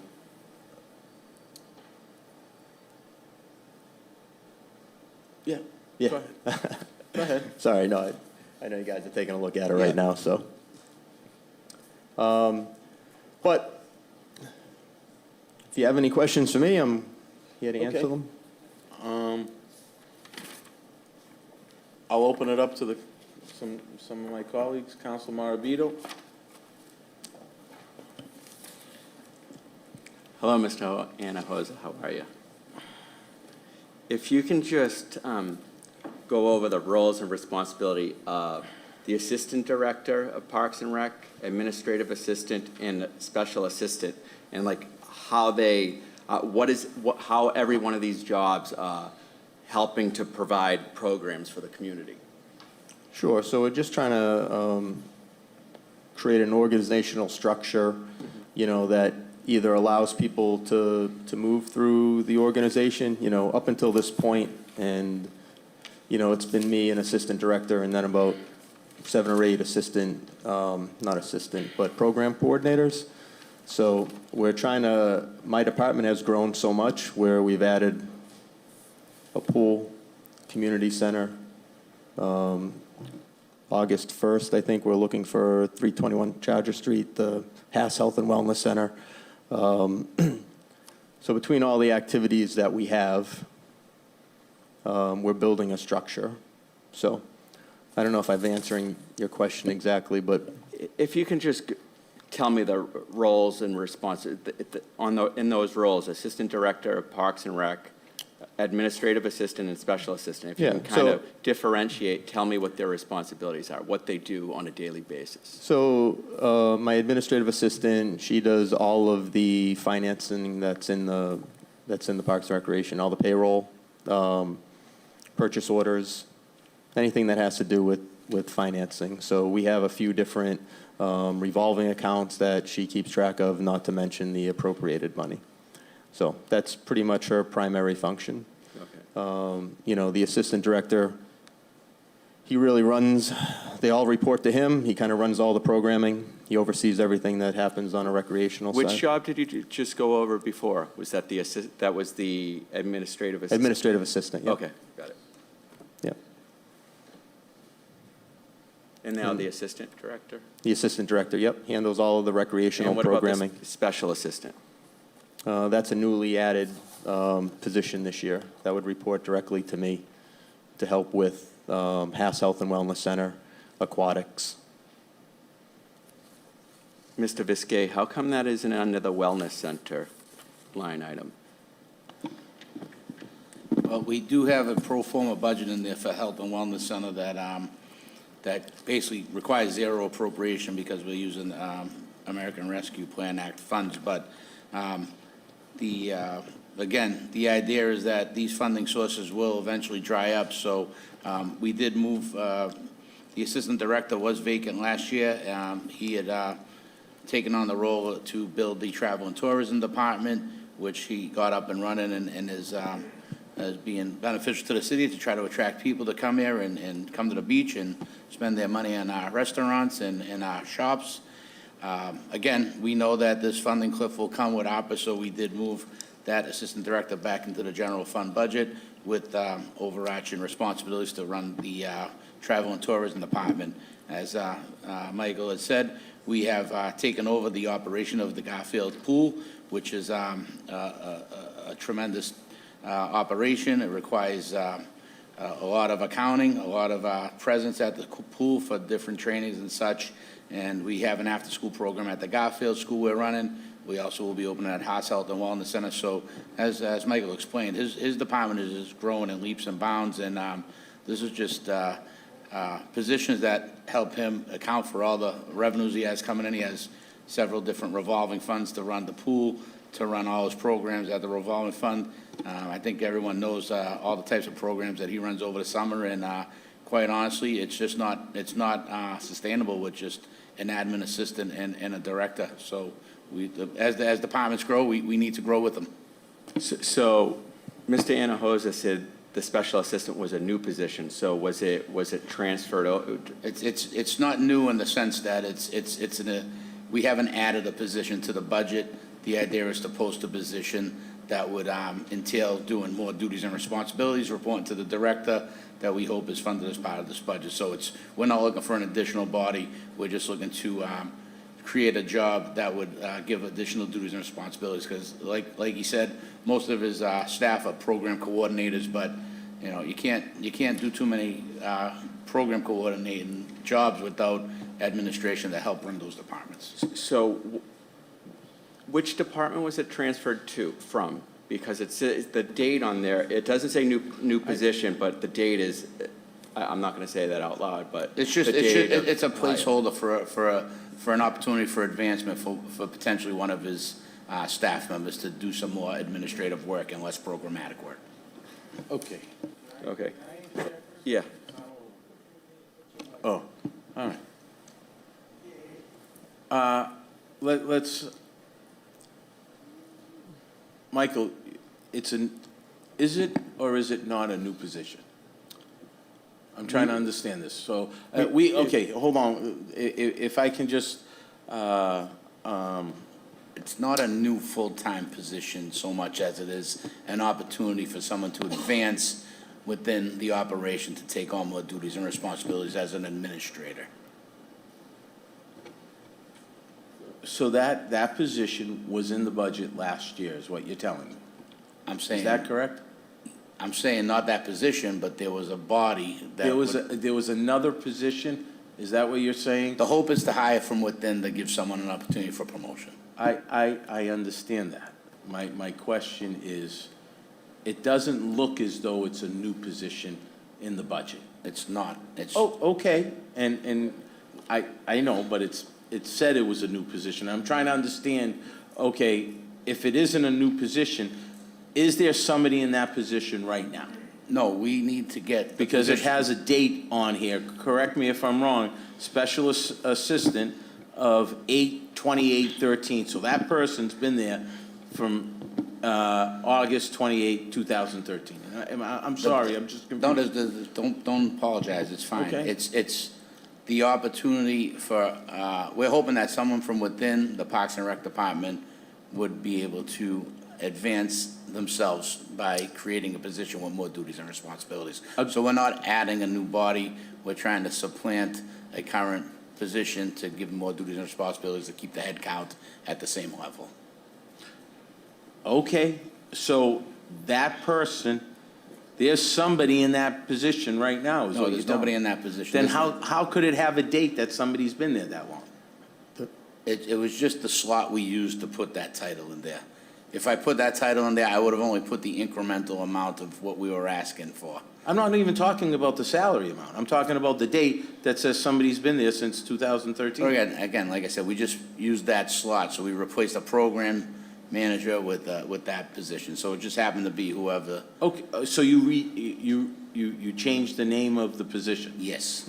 Okay, we're moving on. All right, that's fine. And the name of the budget amount for the previous, the budget amounted for that salary for that previous position, was it the same as this one? It was formerly an activity program coordinator. So you can see several activity program coordinators. Okay. So Which seems to be about instead of listing It that, seems to be about a $20,000 increase. that is what's being proposed, yes. Great, okay, so this is a 20, okay, we're getting there, all right, my apologies. No 20K, apologies. so it's about a 20K increase on that. Is that? Right, and we're not gonna post a job until we get the funding, so the idea is that if it's funded, then we'll post that position and we'll take the, applications to see who would be the person to fulfill it, But you're saying that it's a potential to increase a person's position? yeah, we're not looking to add an additional body, we're just looking to give additional responsibilities to hopefully someone, as But opposed to. doesn't that free up another position? Well, it does if we were gonna try to fund another position, but again, we're trying to keep these budgets as lean as possible, so we could have tried to add another position, but we also know we have positions that are budgeted in the Health and Wellness Center under the Okay. ARPA fund, so you gotta understand, like, we're trying to open this Health and Wellness Center and be successful with it, and we have some slotted positions to open that, but we don't know when exactly we'll be up to fully staffing that, when we'll need a full complement of people at that. So there will be some transition, I believe, from the Park and Rec that overlaps into the Health and Wellness Center. Okay, and is there, do you mind if I elaborate, or do you want me to, you're looking at? Okay, absolutely, if you don't, just on that thought. So the Travel and Tourism Department got put into this department, is this? Yeah, what we no I'm longer pay a salary from, we're not using ARPA funds to pay a salary for travel and tourism like we did last year. We've collapsed that into the Park and Rec, yes. Okay, and that person is the Assistant Director of Yes. Parks and Rec? Yes. So now he's added some responsibility, including the Travel and Tourism Department. Is that what I'm understanding? You're exactly right. Great. My wife will never say that, but that's fine. Okay, I'm glad to hear that. All right, and go ahead. I'll just ask. Do you mind if I ask my questions while I got the floor? Is that it? Huh? No. All right. I guess. Is that all right? You sure? All right. I don't want to overstep my chairman responsibilities. Okay. Thank you, Michael. Thank you, Rich, for explaining that. Question on the money, the other sources that are being paid, salaries being paid out of. Can you explain to me the sports and fitness and the pool manager, obviously, is that? Yeah, there's two revolving funds that Michael operates. One is for Parks and Recreation revolving fund, which is for the programmatic, the yearly programs that they run. We're able to raise enough revenue to pay for our sports and fitness coordinator from that. And then we have recently brought Garfield Pool into Parks and Recreation. We've adopted a revolving fund through the council, and those dollars that are generated from the pool are used to pay the pool manager. Okay. And the only other question I have is, in the past, it looks like we've, in your expenses, non-salary items, it looks like you added, and there was custodial salaries. Is it custodial salaries in there? That's to which pay is for $70,000. Is that down below on the other side? Yeah, that's in the bottom, custodial overtime. okay. That's to pay for the custodial That's fine. services at the various gyms. Okay, great. I'll give the floor to Council Marabito. Thanks. Anybody Can else? so under other salary, the 2,000, what is that budgeted for? I'm sorry, exactly where you're looking, Council? Under special assistant. Other salary? Oh, that's, anyone who has a bachelor's degree that started after 2018 gets a $2,000 stipend. Again, those are more placeholders. The job needs to be funded, and then we'll post it, but I suppose we could have listed it as the existing position and then just put a supplemental amount for that special assistant job that we're trying to get funded. So, but that's just, anyone who has a bachelor's degree gets $2,000 if they were hired after 2018. Is this going to be an internal candidate that are we going to look to hire within? We're looking for an internal candidate, I would assume. We're posting the job, and I believe I don't know if it's by ordinance, but we certainly like to hire from within and encourage people to move up the chain, so to speak. So, yeah, we're hoping that it's an internal candidate that gets that job. Well, I would like to see an internal candidate who's been with the department for a while, you know, one of these activity program coordinators. I just think it's going to kill the morale in general if you hire someone outside. No, the That's just my intention is thoughts. the intention is to hire from Are we within. speaking just on Parks and Rec? Are we going to go back to, are we going to go to health and wellness afterwards? We're done with health and wellness, aren't we? No, we have a budget in there, but again, it doesn't There's a require any budget in there. appropriation. It Yeah. was more for informational Yeah, that purposes was- for the So council. can I but- ask you a question under custodial and maintenance? Yes. Is that position, is that utilized between both buildings? Well, just to be clear, none of those positions have actually been hired right now. We are anticipating opening a health and wellness center in fiscal year '24. So we wanted to, in the spirit of transparency, we wanted to lay out to the council how those dollars, again, we allocated $2.1 million to open the center. So we wanted to give the council an idea of how we propose spending that money in fiscal year 2024. So all those positions are vacant right now. That's opera money. It's more for informational purposes. There's no appropriation required, but we know that we're gonna need staffing to open that health and wellness center. And it may very well be a different look, but over the summer, Michael and I are gonna work on a business plan and a structure to try to, you know, as we're hoping for a great success, but we know we're not gonna have 3,000 members in the first several months, so we'll have to ramp up to the appropriate staffing levels once we get there. But yes, to answer your question, the custodial, we feel that we need a full-time custodian to maintain that building. So that's the reason. Those 6 positions, positions that we deem are needed to run a successful health and wellness center. Great. Thank you. Council Silvestri? No. Oh, no. Council Zambudo? Thank you, Mr. Chairman. So, Mr. Viskey, I heard you mention that the $2,000 figure under salaries really should have been in educational incentives. Is that what I was to understand? But I think that's the question that Council Morabito was asking what the $2,000 was, and that's. So if we go back up top, so is the $14,392, is that also educational incentives or on the other salaries? For the director? Where are we looking? Well, director and assistant. Yeah, that's a combination of education and longevity, as well as a stipend for the director for taking the duties of the wellness center, travel tourism, and the health and wellness center. I guess a friendly suggestion might be to label these differently in the future. Noted. Thank you. Any other? Sure. Just one quick question. Councilman Moravia. So we have custodial and maintenance not filled. Who currently does the custodial and maintenance for the park and recs? Can't we use them? Well, it's quite a large building, council, so we don't think, I mean, we use seniors a lot, and we have a maintenance, we have a facilities department, but. What do you mean you use seniors? We have seniors that help us with our facilities,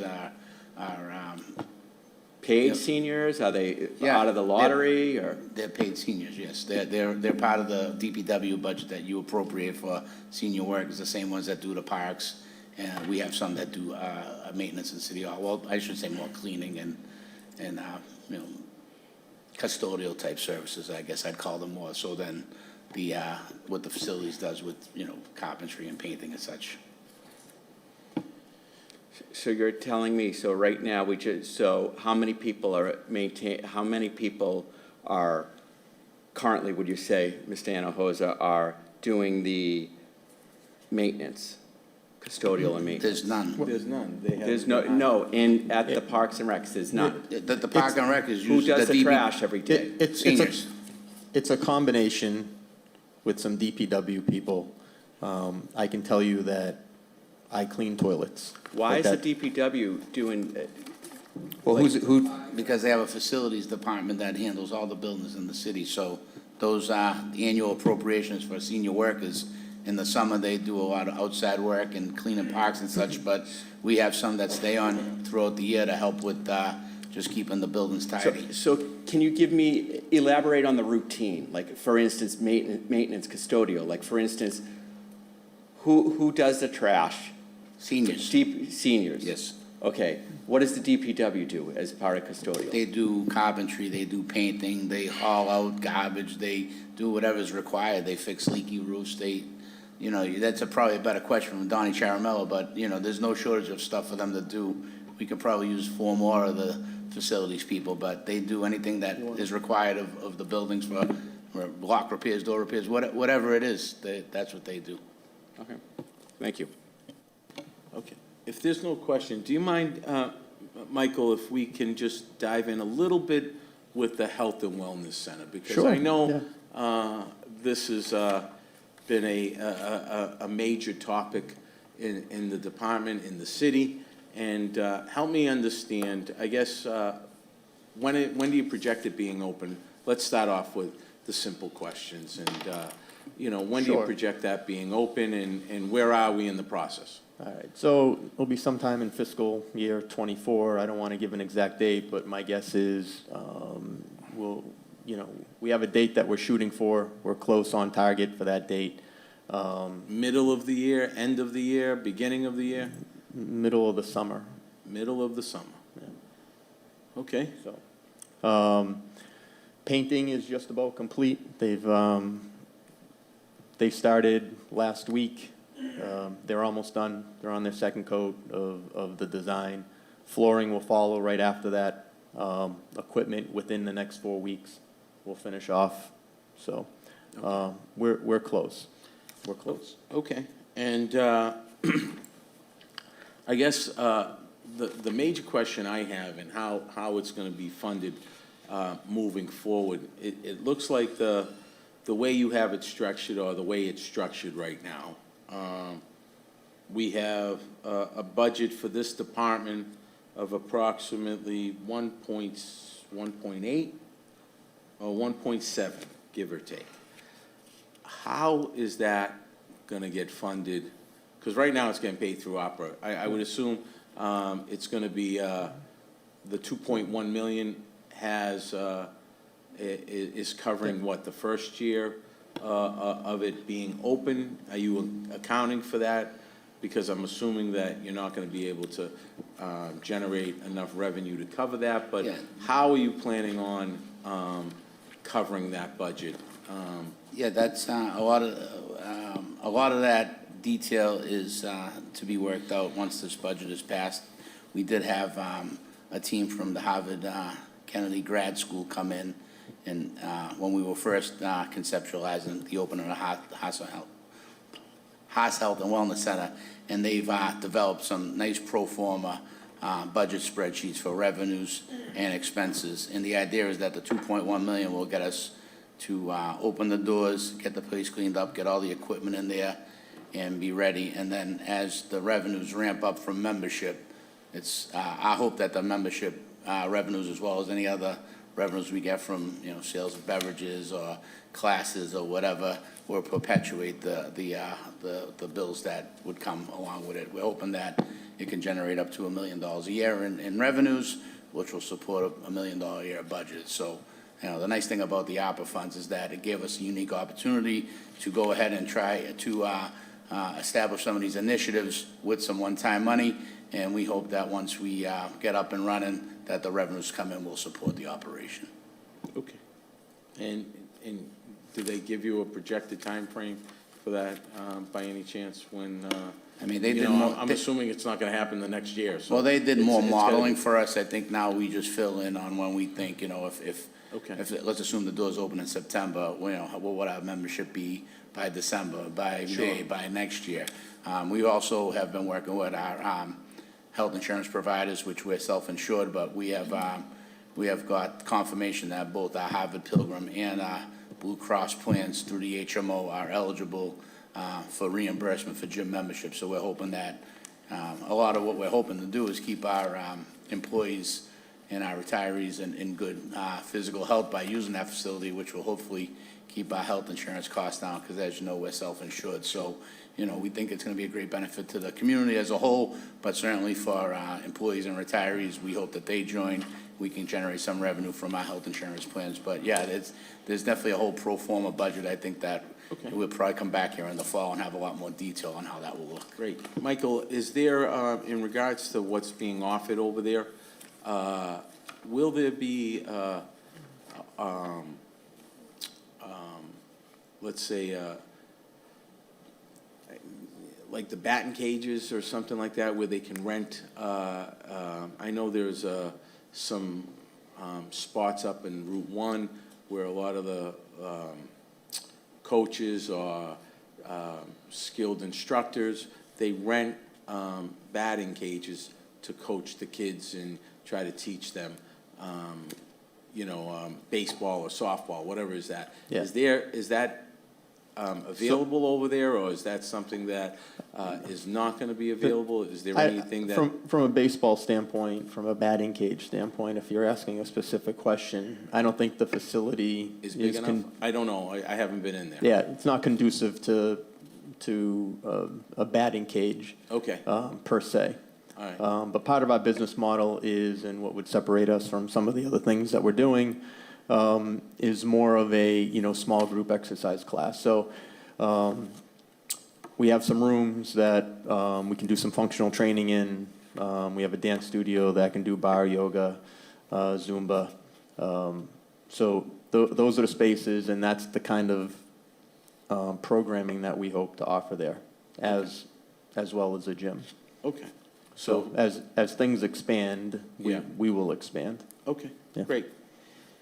Okay, well, if there's no other questions, anybody? Oh, Councilor Cogliandro, my apologies. That's okay. Thank you, Mr. Chairman.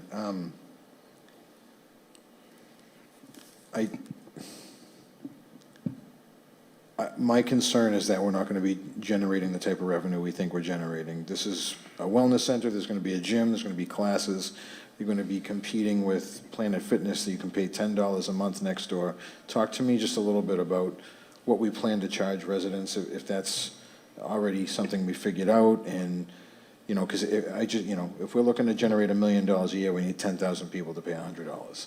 No. So talk to me. That's what I want. Well, yeah, sure. So I think our goal, and not to jump on Rich because he's the math guru, but my guess is, and I'm just throwing these numbers out at you right now, and I want to give you exact numbers because we're still plugging them in. But a Revere resident could be $19 a month. That will get you in the door to use the facility. What it won't get you is the classes that we are offering. When you ask what would separate us from Planet Fitness doesn't offer those small group exercise classes, including spin, yoga, bar, Zumba, and functional training. So if you wanted all of those classes, then we have another level for Revere resident. Let's just say that is $35, something that would be, the same as like LA Fitness or something like that. And any class that you want to take, as many times as you want to take it, that would be included in your membership. All right, so based upon those numbers that I just gave you, we're still looking at probably only 1.1 million after it all is said and done, what the operating cost would be. So we're looking at about somewhere between 3,000 and 3,500 members in those two levels. And so it's not 10,000 members, it's somewhere between 3,000 and 35, which is... No, thank you for the clarification. I appreciate it. Thank you. Okay. Any other questions? Oh, Councilor Maravito. I appreciate the leeway. No worries. This is more of a Mr. Biscay question. So what are we going on, year 2 of that we've been paying? Year 3, right? No, 1.5 years. 1.5. So we've been paying $30,000 a month, $360,000 a year. Year 2, we're at $720K. Year 3, we're at $1 million. Did we look into purchasing the building? Yes. Because with the revenue we're going to be generating from this, and it will be able to suffice the salaries and pay a mortgage. Why aren't we looking ahead and thinking smarter. And if you can't say it, tell me off the record, because $30K is a lot. If anyone else, I don't think the previous tenants were paying $30K. So it's like, for me, why not purchase and make an investment? That's a great point, and we did research trying to buy that building at the time. To be honest, this was probably 2.5 years ago. What we thought was a ridiculous price for that building may not be so ridiculous with the current market and the cost of that type of property. But in lieu of purchasing a building of that nature, we put an RFP out for specific square footage and specific specifications that we would need to open a health and wellness center. And the one bidder was the owner of 321 Charger Street. So that's how we got there. Now, when we got there, we negotiated a 3-year lease with him, and that 3-year lease, we're in the middle of the 2nd year. Do we wish we were further ahead and have the doors open? Certainly, we do. No doubt about it.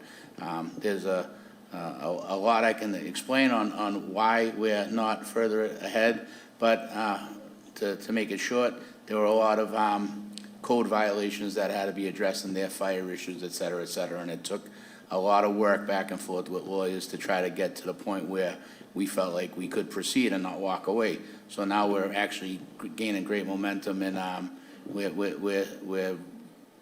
much more further ahead than we were for the past year. Again, that first year was really gutting the place out, cleaning it out, and trying to get ready to open it up. But at one point, there was, I guess let's just say there was a lot of different ideas on what that place should be, and now we finally narrowed it down to have a good health and wellness center, which would primarily serve as a gym, but also we want to offer some programming and stuff that will differentiate us from a Planet Fitness or such. I mean, one thing I do know is that there's a whole lot of history in the city with 321 Charger Street, and there's a lot of people that are just interested in getting back in there because that's the gym they've used, historically in their life. So, we know it's a risky proposition. We're not doing this to fail, but we realize that we're going to have to generate some significant revenue to make it full cost recovery. But I will say that if there is a general fund subsidy to run this place, it's still going to serve the city well, and I look at it as an extension of our Parks and Rec Center. So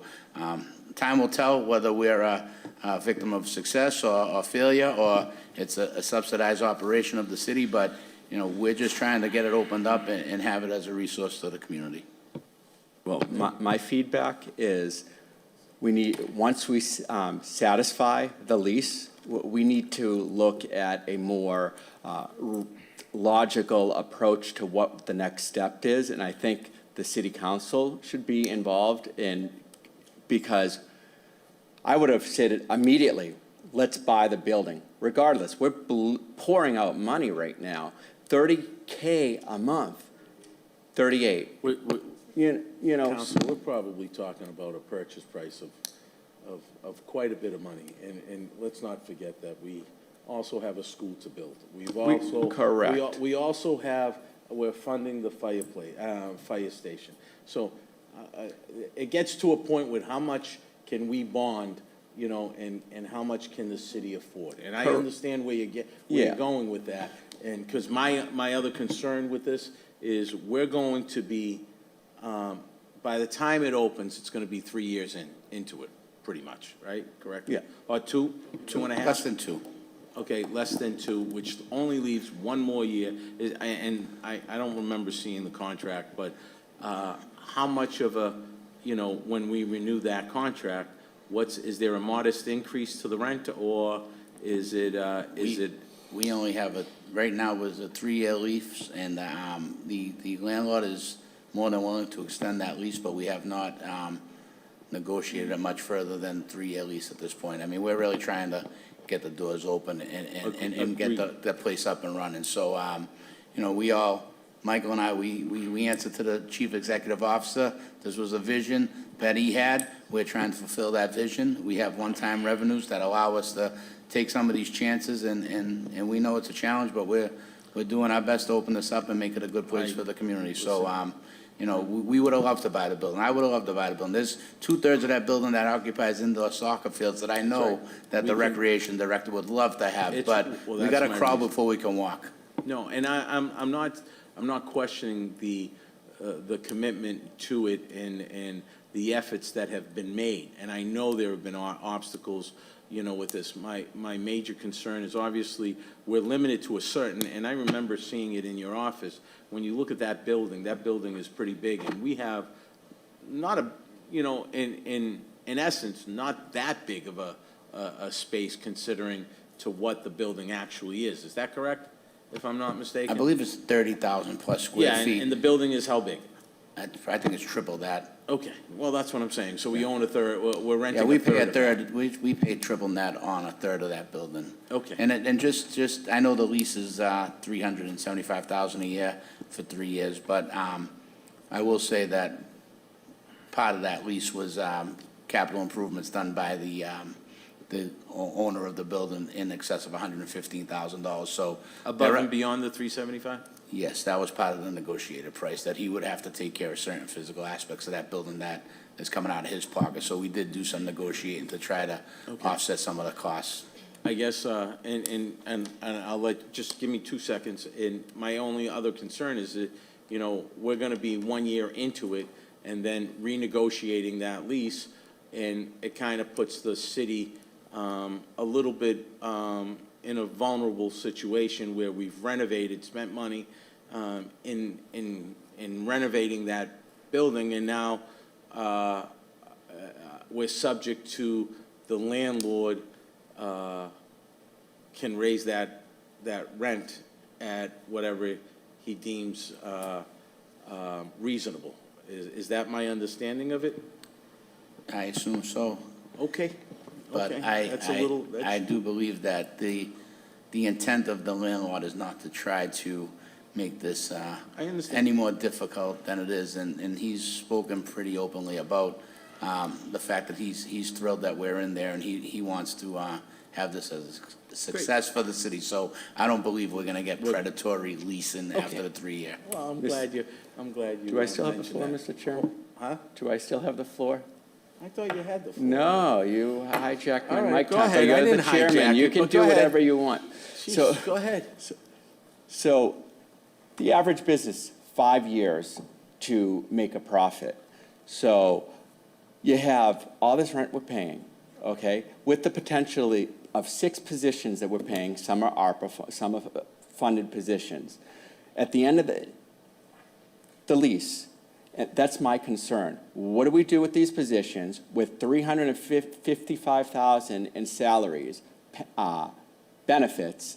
And it's just like, are you going to just, if we're not successful, or if the owner gets a better offer or decides something, we're out of luck. These positions, we either acclimate them into the budget or we get rid of the help. So that's not fair. So these are all the things that we have to think about. These are all the different options, and that's why I'm saying we have to look into a different option and once the lease is,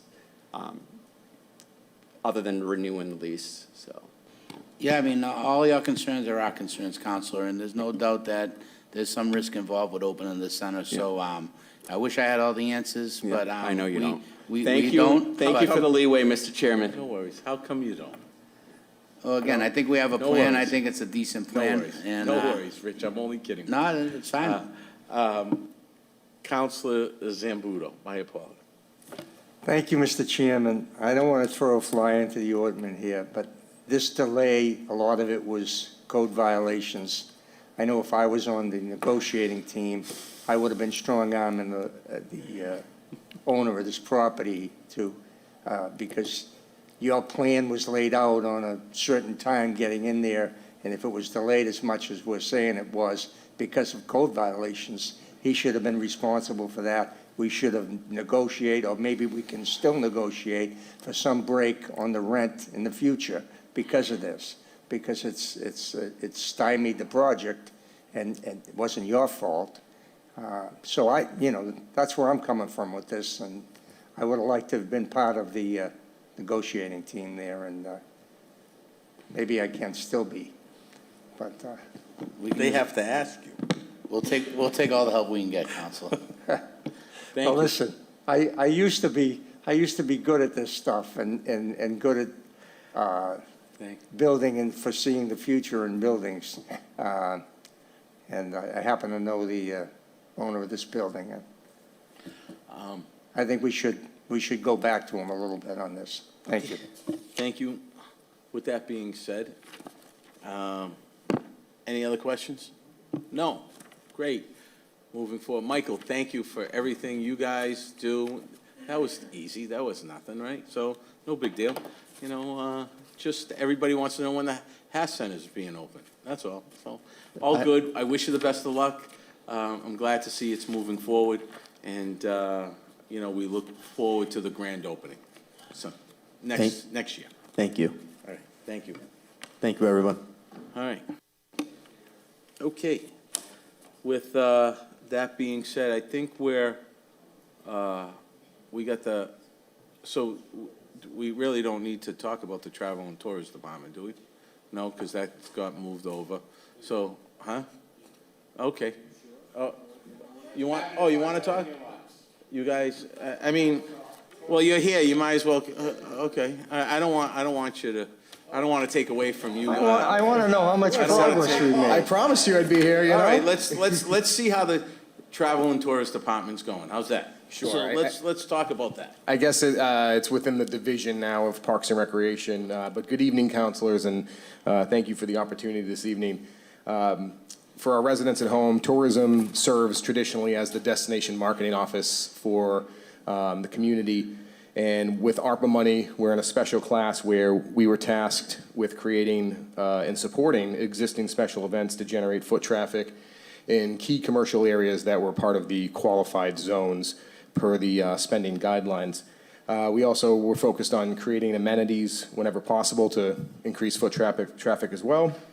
And most importantly, spending money on Revere residents and businesses whenever possible. You know, the point of the recovery grant, funding money back into Main Street, getting people moving around. The accomplishments, to highlight some of the few, we launched our new tourism website, which in the last 9 months had over 44,000 visitors and over 200,000 Google impressions where our page or the information would pop up on a primary Google search. We facilitated over a dozen events or so, new events to generate foot traffic. We reestablished the dormant Revere Tourism Council, created social media pages, each one successful, thousands of followers. We worked with Boston University to create a free marketing plan for the city of Revere. We staffed the tourism office by partnering with Revere High School for an internship program, recruiting a volunteer for special projects, and we work with the city council and the mayor to appoint Jeff Perlman as the city historian, another volunteer position. We designed and published the 2023 Revere Travel and Visitors Guide. We were awarded close to $25,000 in grant money through New England Foundation of Arts, the local cultural council, and the Better Beaches program, with a capital grant still pending with the Massachusetts Office of Travel and Tourism. That's about $250,000. We are on pace to collect well over $1 million of our projections for occupancy tax. We projected about 2.1 or 2.2. We're on pace for over 3. I need to double check this, but I think we're about to have a banner year in meals tax as well. And then today we placed an LL Bean box on Revere Beach, which we'll be putting a press release out with DCR in the next 24 hours. That will give our residents free beach chairs, umbrellas, and beach equipment for the entire summer. I can talk more about that. That's a fun program. But some of our goals for FY24 is, in addition to maintaining support of existing and new events, we are working with USA Volleyball to potentially bring a volleyball tournament to Revere Beach. The one at Newport generates roughly $2 to $3 million in economic impact for the city. So that's sort of our underlying goal with that. We want to complete the City of Revere Tourism Master Plan. Many of you have been contacted by our economic consultant to have input on that. And we will be, in conjunction with the Mayor's Office, streamlining special events So one of the benefits of putting tourism back in Parks and Recreation is all of our community events are now on one house. So before it was a little bit of everything, License Commission, Parks and Rec, Tourism, DPW. We've now streamlined it, and we're actually launching a portal for residents to go to basically request from the city, and this could be for flag raisings, a festival, community cultural festivals, you name it, but the portal will streamline and all the events will funnel through myself, and then I will help them with the process with Maggie and the License Commission, and then after the License Commission approves, I will help walk them through the DPW and basically facilitate the operations of the event. And to put that in perspective, the city, depending on how you gauge it, we hosted between 225 events or 315 events, depending on what you classify a flag raising or a certain like field day, right? Either way, we are taxed. And so this is going to help us immensely. We are working on an art installation on Shirley Ave that is part of the New England Foundation of Arts in conjunction with the Public Arts Commission. And we are working with DCR that we've received funding through the Cultural Council to put art installations on Revere Beach, specifically a sort of a welcome to Revere sign, as well as we are in possession of the Cyclone roller coaster carts, and we're trying to get them installed on the beach to either have people sit in or to encase them and have a plaque to talk about, and either way, just create some sort of Instagram photo, right? And then our proudest program, thank you, Diana, for not mentioning it, but we're launching, I think if it's the first of its kind, a Bee Tourists program for our residents, where I am purchasing right now through LL Bean tens of thousands of dollars of outdoor recreation equipment, camping gears, fishing rods, paddle boards, you name it. And residents will be able to go to the library and rent this equipment, and the Parks and Recreation Department will work with the library to check in and check out the equipment, reset it, get it ready for the next resident. We're partnering with DCR to get a free parking pass for all the state parks, and our residents will be able to go off and camp and fish and have a great time, winter or summer. And that's an exciting program that we're very much looking forward to. And I'd love to answer any questions you may have. I have one question regarding that. You mentioned the LL Bean box that's going on in the beach. I know that obviously has to get permitted by DCR, correct me if I'm wrong. So why, because there are other people, from what I'm hearing, that have tried to get permits regarding doing something on the beach similar to that. Why are those people being denied and LL Bean is being allowed to do something like that? I am so glad you asked this question. Well, this is a fantastic question. We have Revere residents looking to do things like that on the beach. So they deny Revere residents and they let LL Bean come in, because obviously you just mentioned something about purchasing some stuff. So it's gonna, is that the reason? I mean, I don't think that's fair. So I don't know, I'm trying to understand why we're getting denied, why Revere residents are getting denied the permit and we're letting a corporate business to do this with no problem. So I'm going to put my Revere Beach Partnership hat on because I serve as the treasurer for that organization. Phenomenal question, and I please stop me at any time because I'm going to go into depth here. This is a classic example of DCR where the left hand didn't even know the right hand existed. When we got into this, some of the residents who you're probably referring to, I've spoken to directly because they approached the partnership, they approached my office, they approached the mayor's office. And we walked them through and tried to make this happen with a division of DCR. And then all of a sudden, I got an email that said, hey, from the acting chief of staff, and said, hey, LL Bean is going to be coming down. I said, oh, well, that's great. But just as you said, what about our residents? And so what happened was they did approve a permit for a mobile car, but that's not really cost effective for the resident. So what we are working towards is we are working with their deputy director of partnerships, and similar to the Rose Kennedy Greenway, Castle Island, Boston Harbor now has some autonomy over certain structures.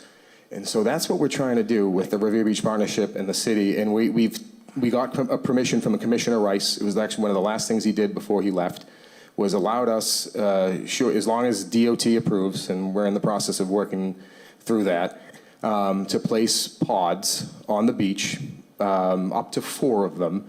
And we've done some homework. They would cost about $1,000 to lease per month, and the residents would be able to, I would hope their business model would cover that rent.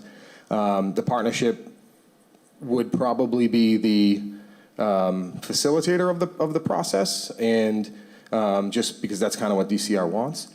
And we would then open it up to residents to sell retail. So for example, one resident wanted to sell Revere Beach merchandise, and that's exactly what we're looking for. There is no retail on Revere Beach, and we are trying to get into that market and introduce it to our residents and visitors. And I don't mean to interrupt. I understand that. The problem is it seems like the Revere residents going through red tape, okay? And we, as a city, and I don't know, let's blame DCR if you want to blame DCR. Let's a corporate business come in and do what they want, but we won't let a Revere resident, or any Revere resident that is, or any resident, to actually try to create a business business model that they were looking to do. So it's a lot of red tape, which is unfortunate. And that was the Charles, I'll be honest with you, that's the political response, and I understand that. I just don't appreciate the red tape that you give somebody the okay, and then and I'm not saying you. No, I know. Okay? I very much do not have jurisdiction. You don't have any jurisdiction. But you just mentioned it, and it just raised something that some Revere residents is going through difficult times, and keeps getting a door shut in their face, and that's wrong. And that's beyond frustrating, and beyond, I couldn't agree more. And I truly hope to be standing before you next year with not even a proposal, with results that we have pods on the beach. And so I'm glad you brought that up. I really appreciate the opportunity to talk about it, because that's something from a tourism and from an economic development standpoint. We want retail on the beach, and we obviously want to empower our residents to be entrepreneurs whenever possible. So, Great. Thank you, sir. Thank you. Any other questions? Hearing and seeing none. Oh, Ira, Councilor Novoselsky. Thank you, Mr. Chair. Where would these pods go? In the sand, or on the sidewalk, or on the street? So that's part of the conversation. And so parking spots have been suggested, the Ocean Ave grass, not on the beach. Sidewalk potentially, depending, if you go down to the bridge right now, you'll see where the yellow bean pod has been placed. That's an option. The Revere Street area, it's in discussion. And so I'm hoping, I believe, we're waiting for one more email to come back. He's on vacation. But after July 4th, we have a meeting that should be on the books, and that's the top agenda item, is that, and then from there it's the art projects. Now, the equipment that's going to be stored in this, it's not take it one day and return it, or they're going to keep it? So the current pod that's down there, yes, that's part of it, but if all the future ones, it would be a business. Daily return? Yeah, so this one's a daily return. They can pull an item at 9 a.m., return it at 4:30. And the company has promised a blank check of supplies. If anything gets missing for whatever reason, they will replace it. But the other pods would be strictly, and Yellow Bean might not come back next summer. It might just be a one and done. But the point is the door's been open, right? And so now we can prove it works, and now we can start incorporating businesses into it. Just as a little history, this is not the first time this is being done in Revere Beach. I can tell you, growing up, way back when, before a lot of you, not all of you. Most. And way back in the 50s, believe it or not, they allowed someone to have a shack down there that rented beach chairs and umbrellas right in front of Anna's Pizza. If anybody remembers that. Of course, the commercial was great. And this family had it. How they got it, I don't know, but way back when, anything could go. There was a roller But coaster They back had then, it, they had it on the beach, it was on the sand. It was down about 30 feet from the sidewalk on the sand. And they thrived there. People were using them on a regular basis. It probably only cost a quarter to rent a chair. I'm sure it's not gonna cost that now. But it's amazing that how things come around, and I'm glad to see it, that it is happening. Yeah. And, it's gonna be an exciting thing once it happens. This is such a mission of the partnership, because not only is it an incredible opportunity for our residents, but it's also, the partnership is subsidized by the city of Revere to the tune of $175,000 a year. So we are desperate for revenue streams, and this is a potential one that we want to bring into the fold. Council Silvestri. Thank you, Mr. Chairman. Charlie, thank you for coming up. It's very informative. I might have lost you along the way with something, though. So we bought from LL Bean the fishing poles and stuff like that is going to be distributed from the library and the rec center. We'll buy them the second Munis reopens. Okay. The supplies going to the beach, Donation. nothing to do with it. No. LL Bean is giving that us for free Yeah. to distribute to our residents. Yeah. Okay, I just wanted to make that clear. I wasn't even going to go through LL Bean for the outdoor recreation equipment, but through this, I said, hey, would you guys work with a PO? And because obviously that's our goal anytime we spend money. And they connected us with the business at Rich, I love you. And we just happened to develop the connection through that. Okay, thank you. I just wanted to clarify that. Absolutely, Thank you. sir. Okay, Council Zambudo. Thank you, Mr. Chairman. I thought my colleague was going to remember when bathing suits were rented at the beach. Oh, wow. No, I remember when they were washed on the beach. Oh, jeez, okay. We're moving on. We ready? Okay. Thank you, Charlie. Thank you for coming. All right. Okay. I think the final is our school department and Northeast Vocational Department. Moving forward, that is Section 3, and welcome, Dr. Kelly. Thank you very much. I will not go into the whole what we've been up to the past year, because I think we covered that pretty much the last time that I was here.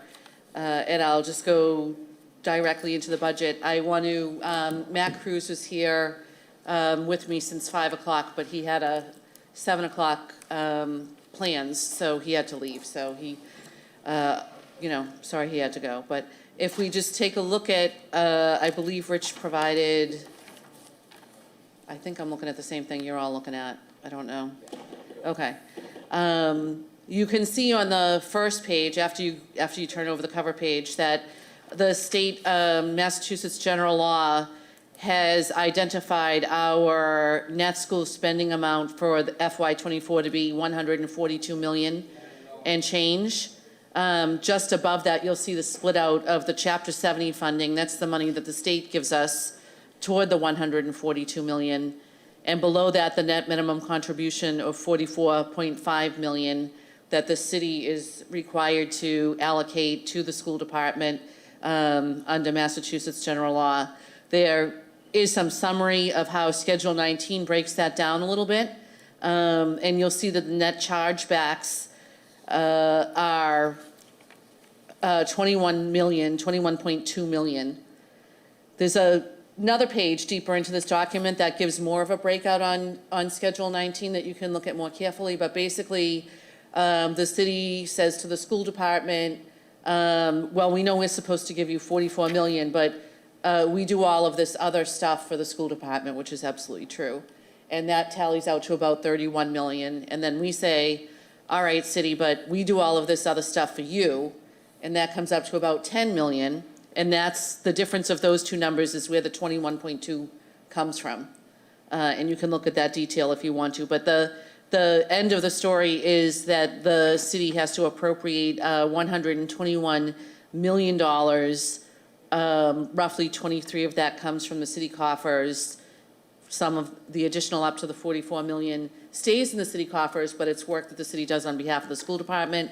And the other 98 million comes from the state, directly to the city and then to the schools.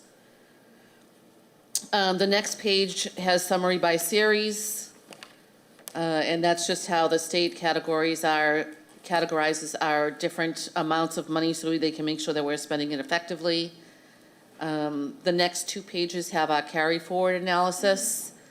And if you look at this, going into FY24, we won't have finalized numbers until the end of the summer, but we anticipate that we'll have about $3.4 million in encumbrances that have currently been encumbered but won't end up being spent. We also have about $5 million in funds that we intentionally didn't spend. We intentionally didn't spend that. It's described down below on the page right below that carry forward allocations, how that $5 million is going to be spent to pay for teacher salaries in this school year.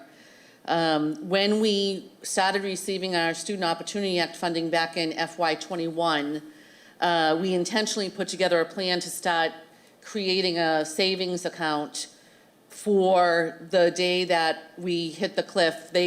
Our ESSER funding kicked in FY20. That's the coronavirus relief funding that we got, a lot of money.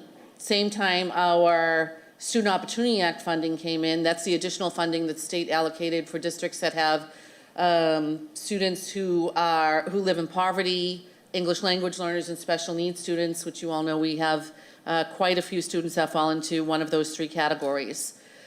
So we started a district reserve that we're trying to allocate some funding to carry forward so that when we get to that ESSER cliff, which is coming a year from now, it's September of 2024 is when we have to expend all of that money by. And then 2 years after that is the last installation of the Student Opportunity Act money that we're gonna get. So we're trying to be conscious of, those endpoints coming and not want to be in a position where we have a whole lot of layoffs. So in the last couple of years, we've been prioritizing moving staff off of those grants, off of the ESSER grants into our main budget. And you see some of that happening here. We've got just about everybody moved in. A couple of people still on ESSER 3, which we have until a year from September to expend, so we can get through one more fiscal year with that. But we'll move those people in next year when we have the additional Student Opportunity Act funding to counteract that. So we anticipate that at the end of this year, we will have about $6 million in that reserve account. We are able by law to reserve up to 5% of our annual budget. And so this strategy of saving a little bit over each year as the Student Opportunity Act is really increasing our total budget. If you look at, let me see what page this is on.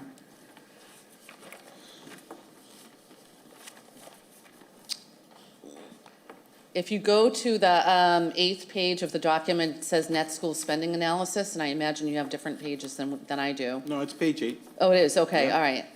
But you can see in the preliminary net school spending in FY22 was 119 million.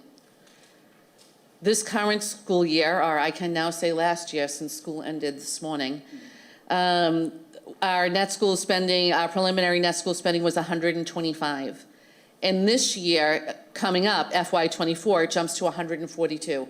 That's all Student Opportunity Act saying we have to give more money to these districts that have students with more educational challenges and need more interventions in order to reach their goals. So as we continue to see that number increase, and we have 3 more installments of the Student Opportunity Act still to come, so we're going to see, we anticipate these large increases to continue. Our 5% reserve that we're able to hold is going to grow to about $8 million. And so that's what we're working toward, is having that $8 million so that when we hit that funding cliff, we have that money to hold on to the teachers and pay for raises and not have the kind of layoffs that we would have if we were not paying attention to what's coming down the road when the ESSER money goes away and then the Student Opportunity Act stops kicking in new values of money.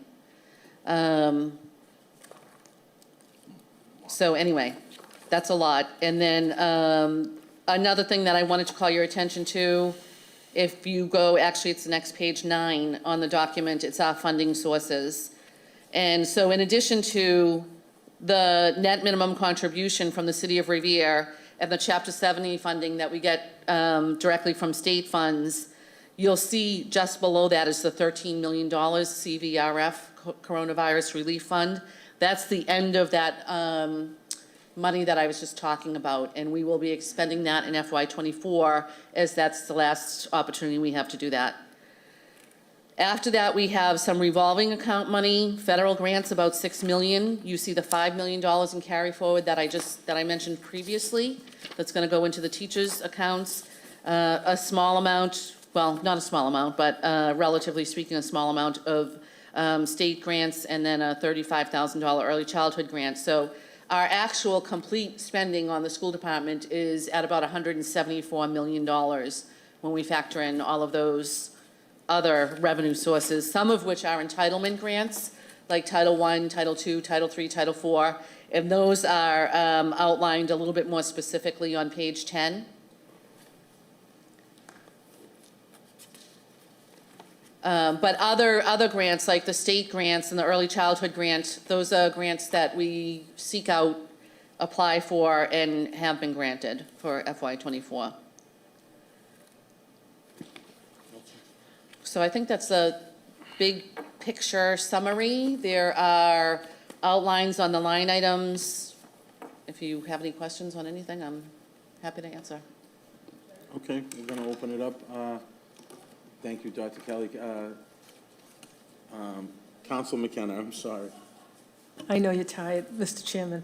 I just want to, Ms. Kelly, I just want to ask you one question. Paraprofessionals, they're not full-time, are they? Some are and some are not. Okay. So we did move to create more full-time positions last school year, and we're anticipating maybe increasing that in the coming school year. That would be wonderful. Yep. All right, thank you. And I'll say that's something we were able to do because of the Student Opportunity Act. I really have to commend our state legislature for passing that. It's been an incredible game changer for districts like Revere. Even, I mean, those are enormous numbers that I'm talking about, going from 111 million to 174 million. Granted, some of that is grant money, but even going from 111 to 142, this is why we're now able to have a fine arts department, and we're able to have a director of fine arts, and have full-time paraprofessionals, and hire the social workers, and smaller class size, all of those pieces. If you look at further into this budget summary, you'll see that we added over 90 positions in the school department in this FY24 budget. 75 of those are classroom teacher positions, and 19, if my numbers are right, I'm not looking at the page, but and 19 are student support services positions. So that's your social workers, school psychologists, BCBAs, guidance counselors, and folks like that. Any other questions? Councilor Novoselsky. Thank you, Mr. Chairman. Doctor, you got $20 million in ARPA funds for COVID. What'd you do with it? So we still have the 13 million that's allocated here, and the biggest chunk of that is, hopefully, we're working with the city on this, going to renovate the second floor of the McKinley building for an early childhood center. But the vast majority of the other money we spent on staffing and positions. There was some money, especially at the beginning of the pandemic, that we were spending on PPE and COVID relief, hand sanitizer, masks, when we needed all of that kind of equipment. Once we got past the period of using that for the equipment, we were able to reallocate mostly for staffing positions. We added a health technician at each school to assist each of the school nurses. We added a parent liaison to make connection with families. We bought the Chromebooks for all of the kids. You know, there was a lot that went into it over the last number of years. And what's going to happen when all this money kind of runs out and you have all these positions that you've hired people to? Yep. Yeah, are we going to get stuck with those positions and have to pay for them and increase the budget another $20 million? Yeah, so we've been looking at that and being very careful about bringing as much as we can the positions in. We've got most of them moved over already. into the main school department budget. And we're, I'm going to say, fortunate compared to some other districts, because not all districts benefited from SOA the way that Revere did. Because we have that money, as SOA is coming in, we're moving people out of the ESSER grants into our budget. SOA is part of our budget. So SOA is countering for that. But that's also why we have that reserve, because both of those things are going to go away in a couple of years. And what's going to happen with SOA is that basically the state said, all right, we're underfunding certain districts. They need more money to educate these hard to educate kids. And really what they need is, if we're giving them this much, they really need this much, but we can't afford to give them that all at once. So we're going to give it to them. Originally they said in 7 installments. The first year they didn't fund it because of COVID. The SOA didn't get funded. But when they went to implement for the second year, they said, all right, since we're a year behind, instead of dividing by 7, we'll divide by 6. So we've been getting this big chunk of money added onto our budget every year. This will be our 4th year. There'll be 2 more years coming, and then we're going to hit that ceiling. And then after that, the increases to our Chapter 70 funding will be based on enrollment and inflation and all of the kind of things that it used to be based on anyway. And prior to SOA and ESSER funding, I'll say the status of the school department was we were always squeezing the nickel to make a dime. Jerry, this is when you were on school committee, right? We were always like, let's just not fill any of the open positions and then we won't have to lay anybody off. We were making decisions like that. We're going to be back in that kind of a position, I think, in FY27. And that's when we're going to have to look at, will we keep all of the health aides? That's when we're going to have to start making decisions, as we always do when school departments go through struggling times. Right now, we are in a good state financially, and we are doing everything that we can to make sure we can stretch that good state out. And so the $6 million that we have right now, hopefully $8 million in the next couple of years, is what's going to carry us over. Instead of hitting a cliff in FY27, maybe it's FY29. And maybe by that time, the state has come up with new funding formulas and there's new other things that help us work through that. That'll be somebody else's problem. So over the years, that overflow money that goes from year to year, you utilize for positions the following year? Some of it we have, yes, but we are making sure that we are not getting into a position where we're not going to be able to afford it when we get further down the road. That's what we're working on. And I noticed, having some history in transportation, that in Series 3000, you've increased transportation $102,000. Yes, which is actually probably less than what the real increase was. The transportation costs are just out of control, and I think that Rich Fisquet talked a little bit about this, I don't know, one of the council meetings I was watching.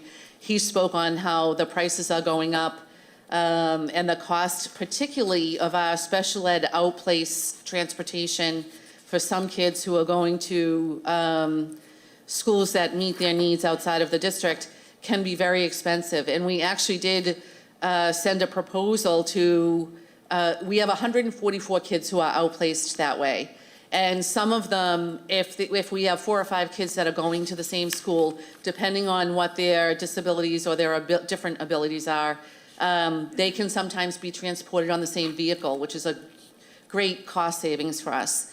But if we can't, like if there's only one student who's going to a particular school, or there might be 3 or 4 kids going to a particular school, but one of them might have the kind of medical need that they need a nurse to be on the vehicle with them, so they would have their own transportation separate from the other 3 kids.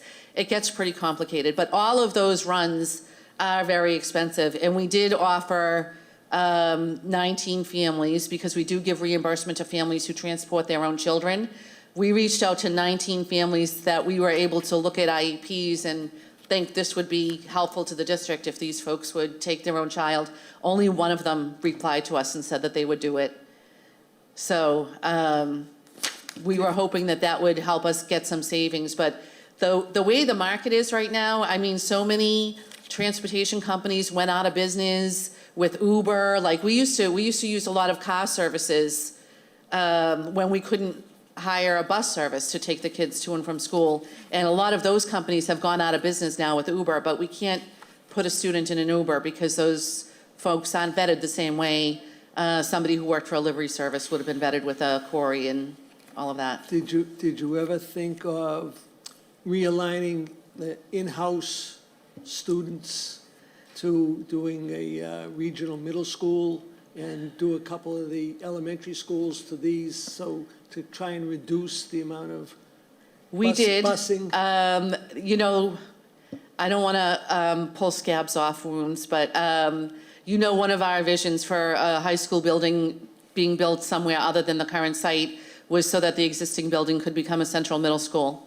And that would, all of those problems were considered in that plan, but we've moved beyond that. So that it's, right now, that's not in the works. Yes, you know, I'm just a little disappointed where I know you want to build your own little castle, but every department in this city has level funded, or maybe increased a little, but not by this much. Yeah. This is a lot, and you know, I know you've hired a lot of assistant principals, and for each floor of a school, you have different principals of each floor of a school for We different didn't add any grades. we added one new administrative position this year, and that is the executive director of special education, because those kids really need us to put a little bit more attention to what they need for their learning needs. That's the only administrative position we added. The 75 teaching positions are all RTA members. And the 19 instructional assistant positions, most of them are RTA members as well. The ones that are not are in the paraprofessionals unit. So that's really where we invested our money. Yeah.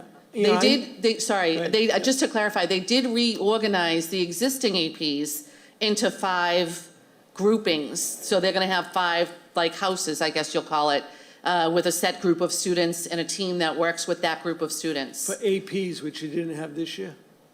We had 5 APs, but they weren't structured that way. There were 2 for freshmen, 1 for sophomore, 1 for juniors, 1 for seniors. And instead, those 5 existing are going to be reorganized. And they'll be teamed with 2 social workers, 2 guidance counselors, a social worker, a student support specialist, which is a teaching position, and a student engagement coordinator, which is not even in the RTA. It's more of a like attendance officer kind of position. And that team will be assigned to 450 students, but that exact team will work with those 450 students. The way it is right now, if you look at the freshman class, they could have one of 12 different guidance counselors, one of 5 different social workers, and there's no continuity in it. So if you're trying to deal with a particular student's needs, you might need to get all of these different people together. And so for the administrative and the teacher teams trying to get together to have these meetings about individual students, it's really hard to pull them together, because for Diane, Ira might be the guidance counselor, but then when we go to talk to Rich, Jerry's the guidance counselor. So now we need to pull a new meeting together because it's different people. Organizing the way that Mr. Bowen has defined it now with the 5 school structures, that team of the 2 guidance counselors, the 1 social worker, the AP, the student support specialist and the student engagement coordinator can get together and talk about the 50 kids in their group of 450 who need some really intensive intervention. And then those adults can really help work with each other on getting what each kid needs to each of those kids. That's the idea. Thank you, Mr. Chairman. Councilor McKenna. Dr. Kelly, I just want to ask you, it's just an idea, but did the school department ever look at leaving, I know you want a middle school because it's overcrowded, but did you ever look at keeping the 6th grade where they are and making the McKinley School a junior high school? We didn't. That's the short answer. We've been invited, and I know that there's a change of leadership coming soon at the city, but what we had been working on was that there were going to be other things happening with the McKinley School, and we were able to work with the last administration on getting a piece of that building to do an early childhood center. That would release about 2 or 3 classrooms in 3 of our elementary schools. We don't have early childhood in all of them, which would release some of the overcrowding already. But I think pushing 6th grade back into elementary school, is that what you mean?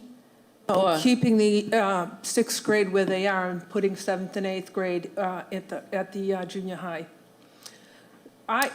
Do you mean leave 6th grade at Garfield Middle, 6th grade at Romney Marsh, and 6th grade at You said SBA? you're overcrowded. I mean, we've Yeah. got the school that holds 700 kids. It's empty. Right now, it's a warehouse. You put a couple of $1 million in it, clean it up like if you're going to put kids in there. And then you put 7th and 8th. I just want to say one thing. When I was in the old Revere High School, before it got torn down, there was too many kids there. So they made Garfield a 9th grade. That was unbelievable. That was the best year of my life. And my transition to go from the 9th grade to the high school, 10th and 11th and 12th grade, it was so easy. No one had a problem because we all knew each other from all over the city. So I was just wondering, I think, and this is just my opinion, I think teaching K through 8 for 9 years, I think 6th grade's still very young. 7th and 8th grade, they start, adolescence. I think that this would be perfect for If the 7th city wants and to 8th give us grade. full control of that building, it's the I city's think building, this building's going to last for another 100 years. It's all brick. It does need renovation inside, but it holds 700 kids. Do you have 700 7th and 8th grade students? More than that, probably more like 1,300. Well, it would 7th and 8th grade. relieve some of your overcrowding. And the thing is that, right now, you do need a middle school. So that's an option that you should think about. And that's just, I've been sitting on this for a year now. So, you can do what you want to do, but it's just an idea. Yeah, I think we're at a point where that school might fit 1 grade level.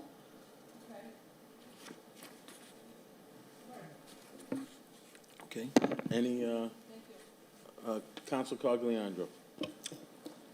Thank you, Mr. Chairman. So I just have some questions about some of the line items here. And I'm looking at 1,000 series right now. Everything seems to be pretty normal for percentages and the variance. But school committee, 60%, superintendent's 33%. Can you tell me what page you're on? Sorry. Excuse me, we are on page Page 11. 765,000 between 4 people is a lot of money. Just if you could explain the increase on those Sure. 2 items, please. So I'll start with that one because it's the easy one. Dr. Garcia's salary had been in ESSER, and that was moved into the regular budget. So that's his salary there, the 190. That's the difference. A little bit of the increase would be because we all got a 2.5% raise this year. Under the 60% on the school committee salaries, they had for some time, I think a very long time, their annual salary was $6,000, and that was raised to $10,000 this year. I believe it's the first increase they've had in a couple of decades. They deserve it. Yeah. Okay. Moving to page 13, I'm just looking at paraprofessionals, regular aides up 90%, sped aides up 38%. So we did increase the number of aides, but the major difference that you see in those values was them going from part-time to full-time. Thank you. And if we go to page 14, 3,000 series, just a question. I see a 38%, $406,000 increase for attendance and parent liaisons, and I see a reduction of 12% in security. If you could explain to me what's going on there, because I just personally, I feel like we need more security. Thank you. Yes, we did not reduce positions in security. We actually added a position, but changes in seniority when we're hiring new people and older people are moving off makes some of the change in that category, but we have actually added 4 security positions at the high school. Thank you. Great. Any other questions from anybody on the council? Any other questions? All right. Thank you. Dr. Kelly, can you just elaborate a little bit more on the carry forward for me? Right now, it looks as though there's about am I understanding this correctly? If I can get the right page, hold on. There's about a $14 million cushion that you currently have, is that correct? I don't know if I'd call it a $14 million cushion. We anticipate that we are going to carry $14 million from FY23 into FY24, but $5 million of that is already allocated for teacher salaries. Okay, so the 5,100 is already allocated. I mean, 5.1 is already Well, allocated. it's not the 5.1, but it's 5 million. Those are two different numbers that just happen to be close to each other. So we anticipate that we will have 5.1 million in carry forward money coming this year. We won't know exactly what that number is until everything is finalized in August. Okay. And then and the same with the 3.45. So that's what we anticipate we're going to have that is currently encumbered that we're not actually going to spend. So I'll give you a for instance for that. If we have a student who goes to one of the more expensive outplaced special ed schools, it could cost, the tuition could be $130,000 for the year.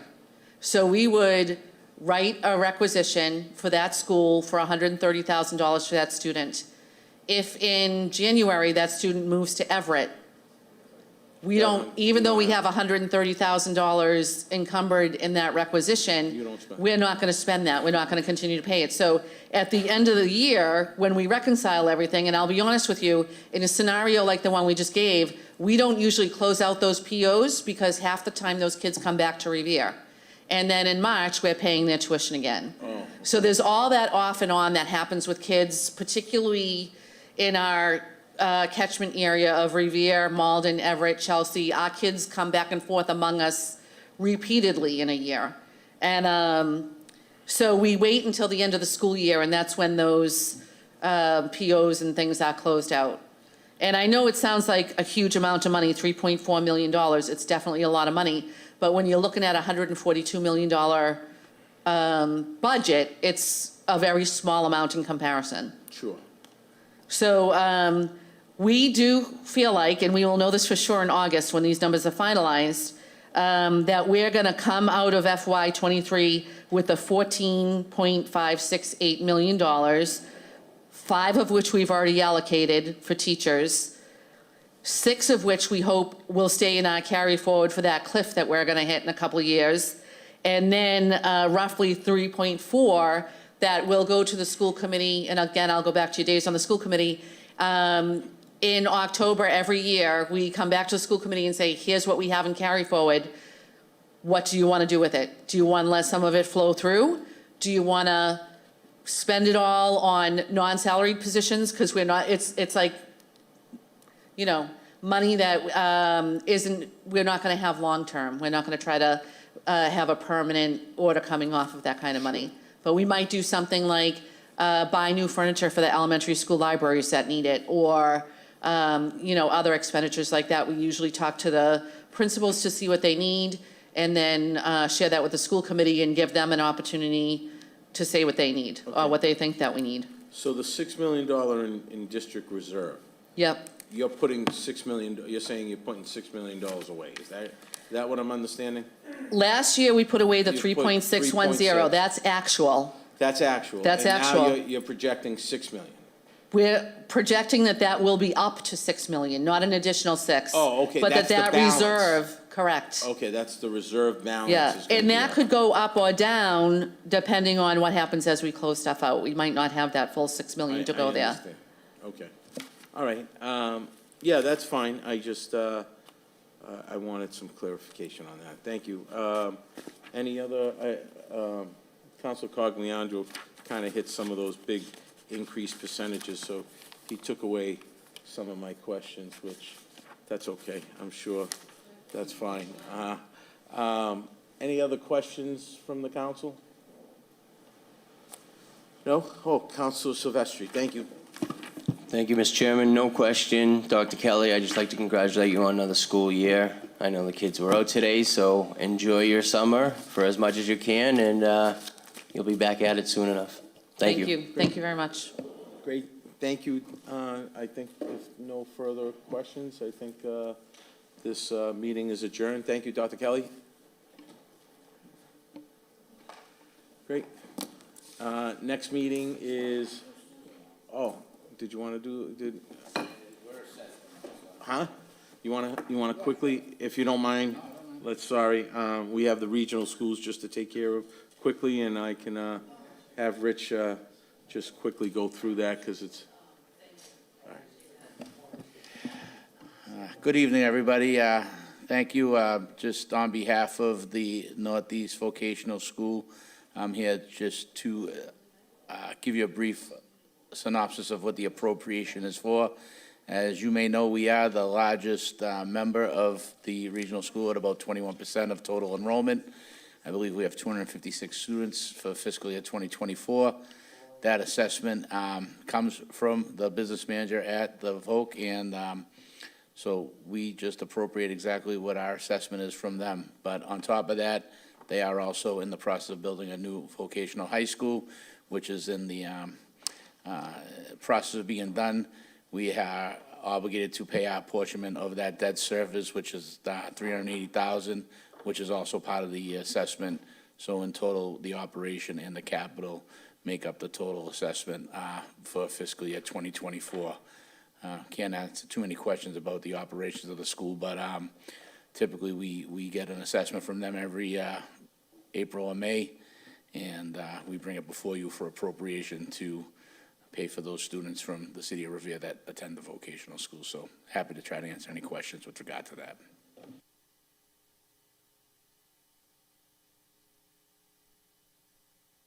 Thank you. Hearing and seeing none, thank you. And this concludes the final budget hearings. We will reconvene on Monday, June 26th at 5 p.m. for the Ways and Means, for the regular meeting at 6. Thank you. Thank you.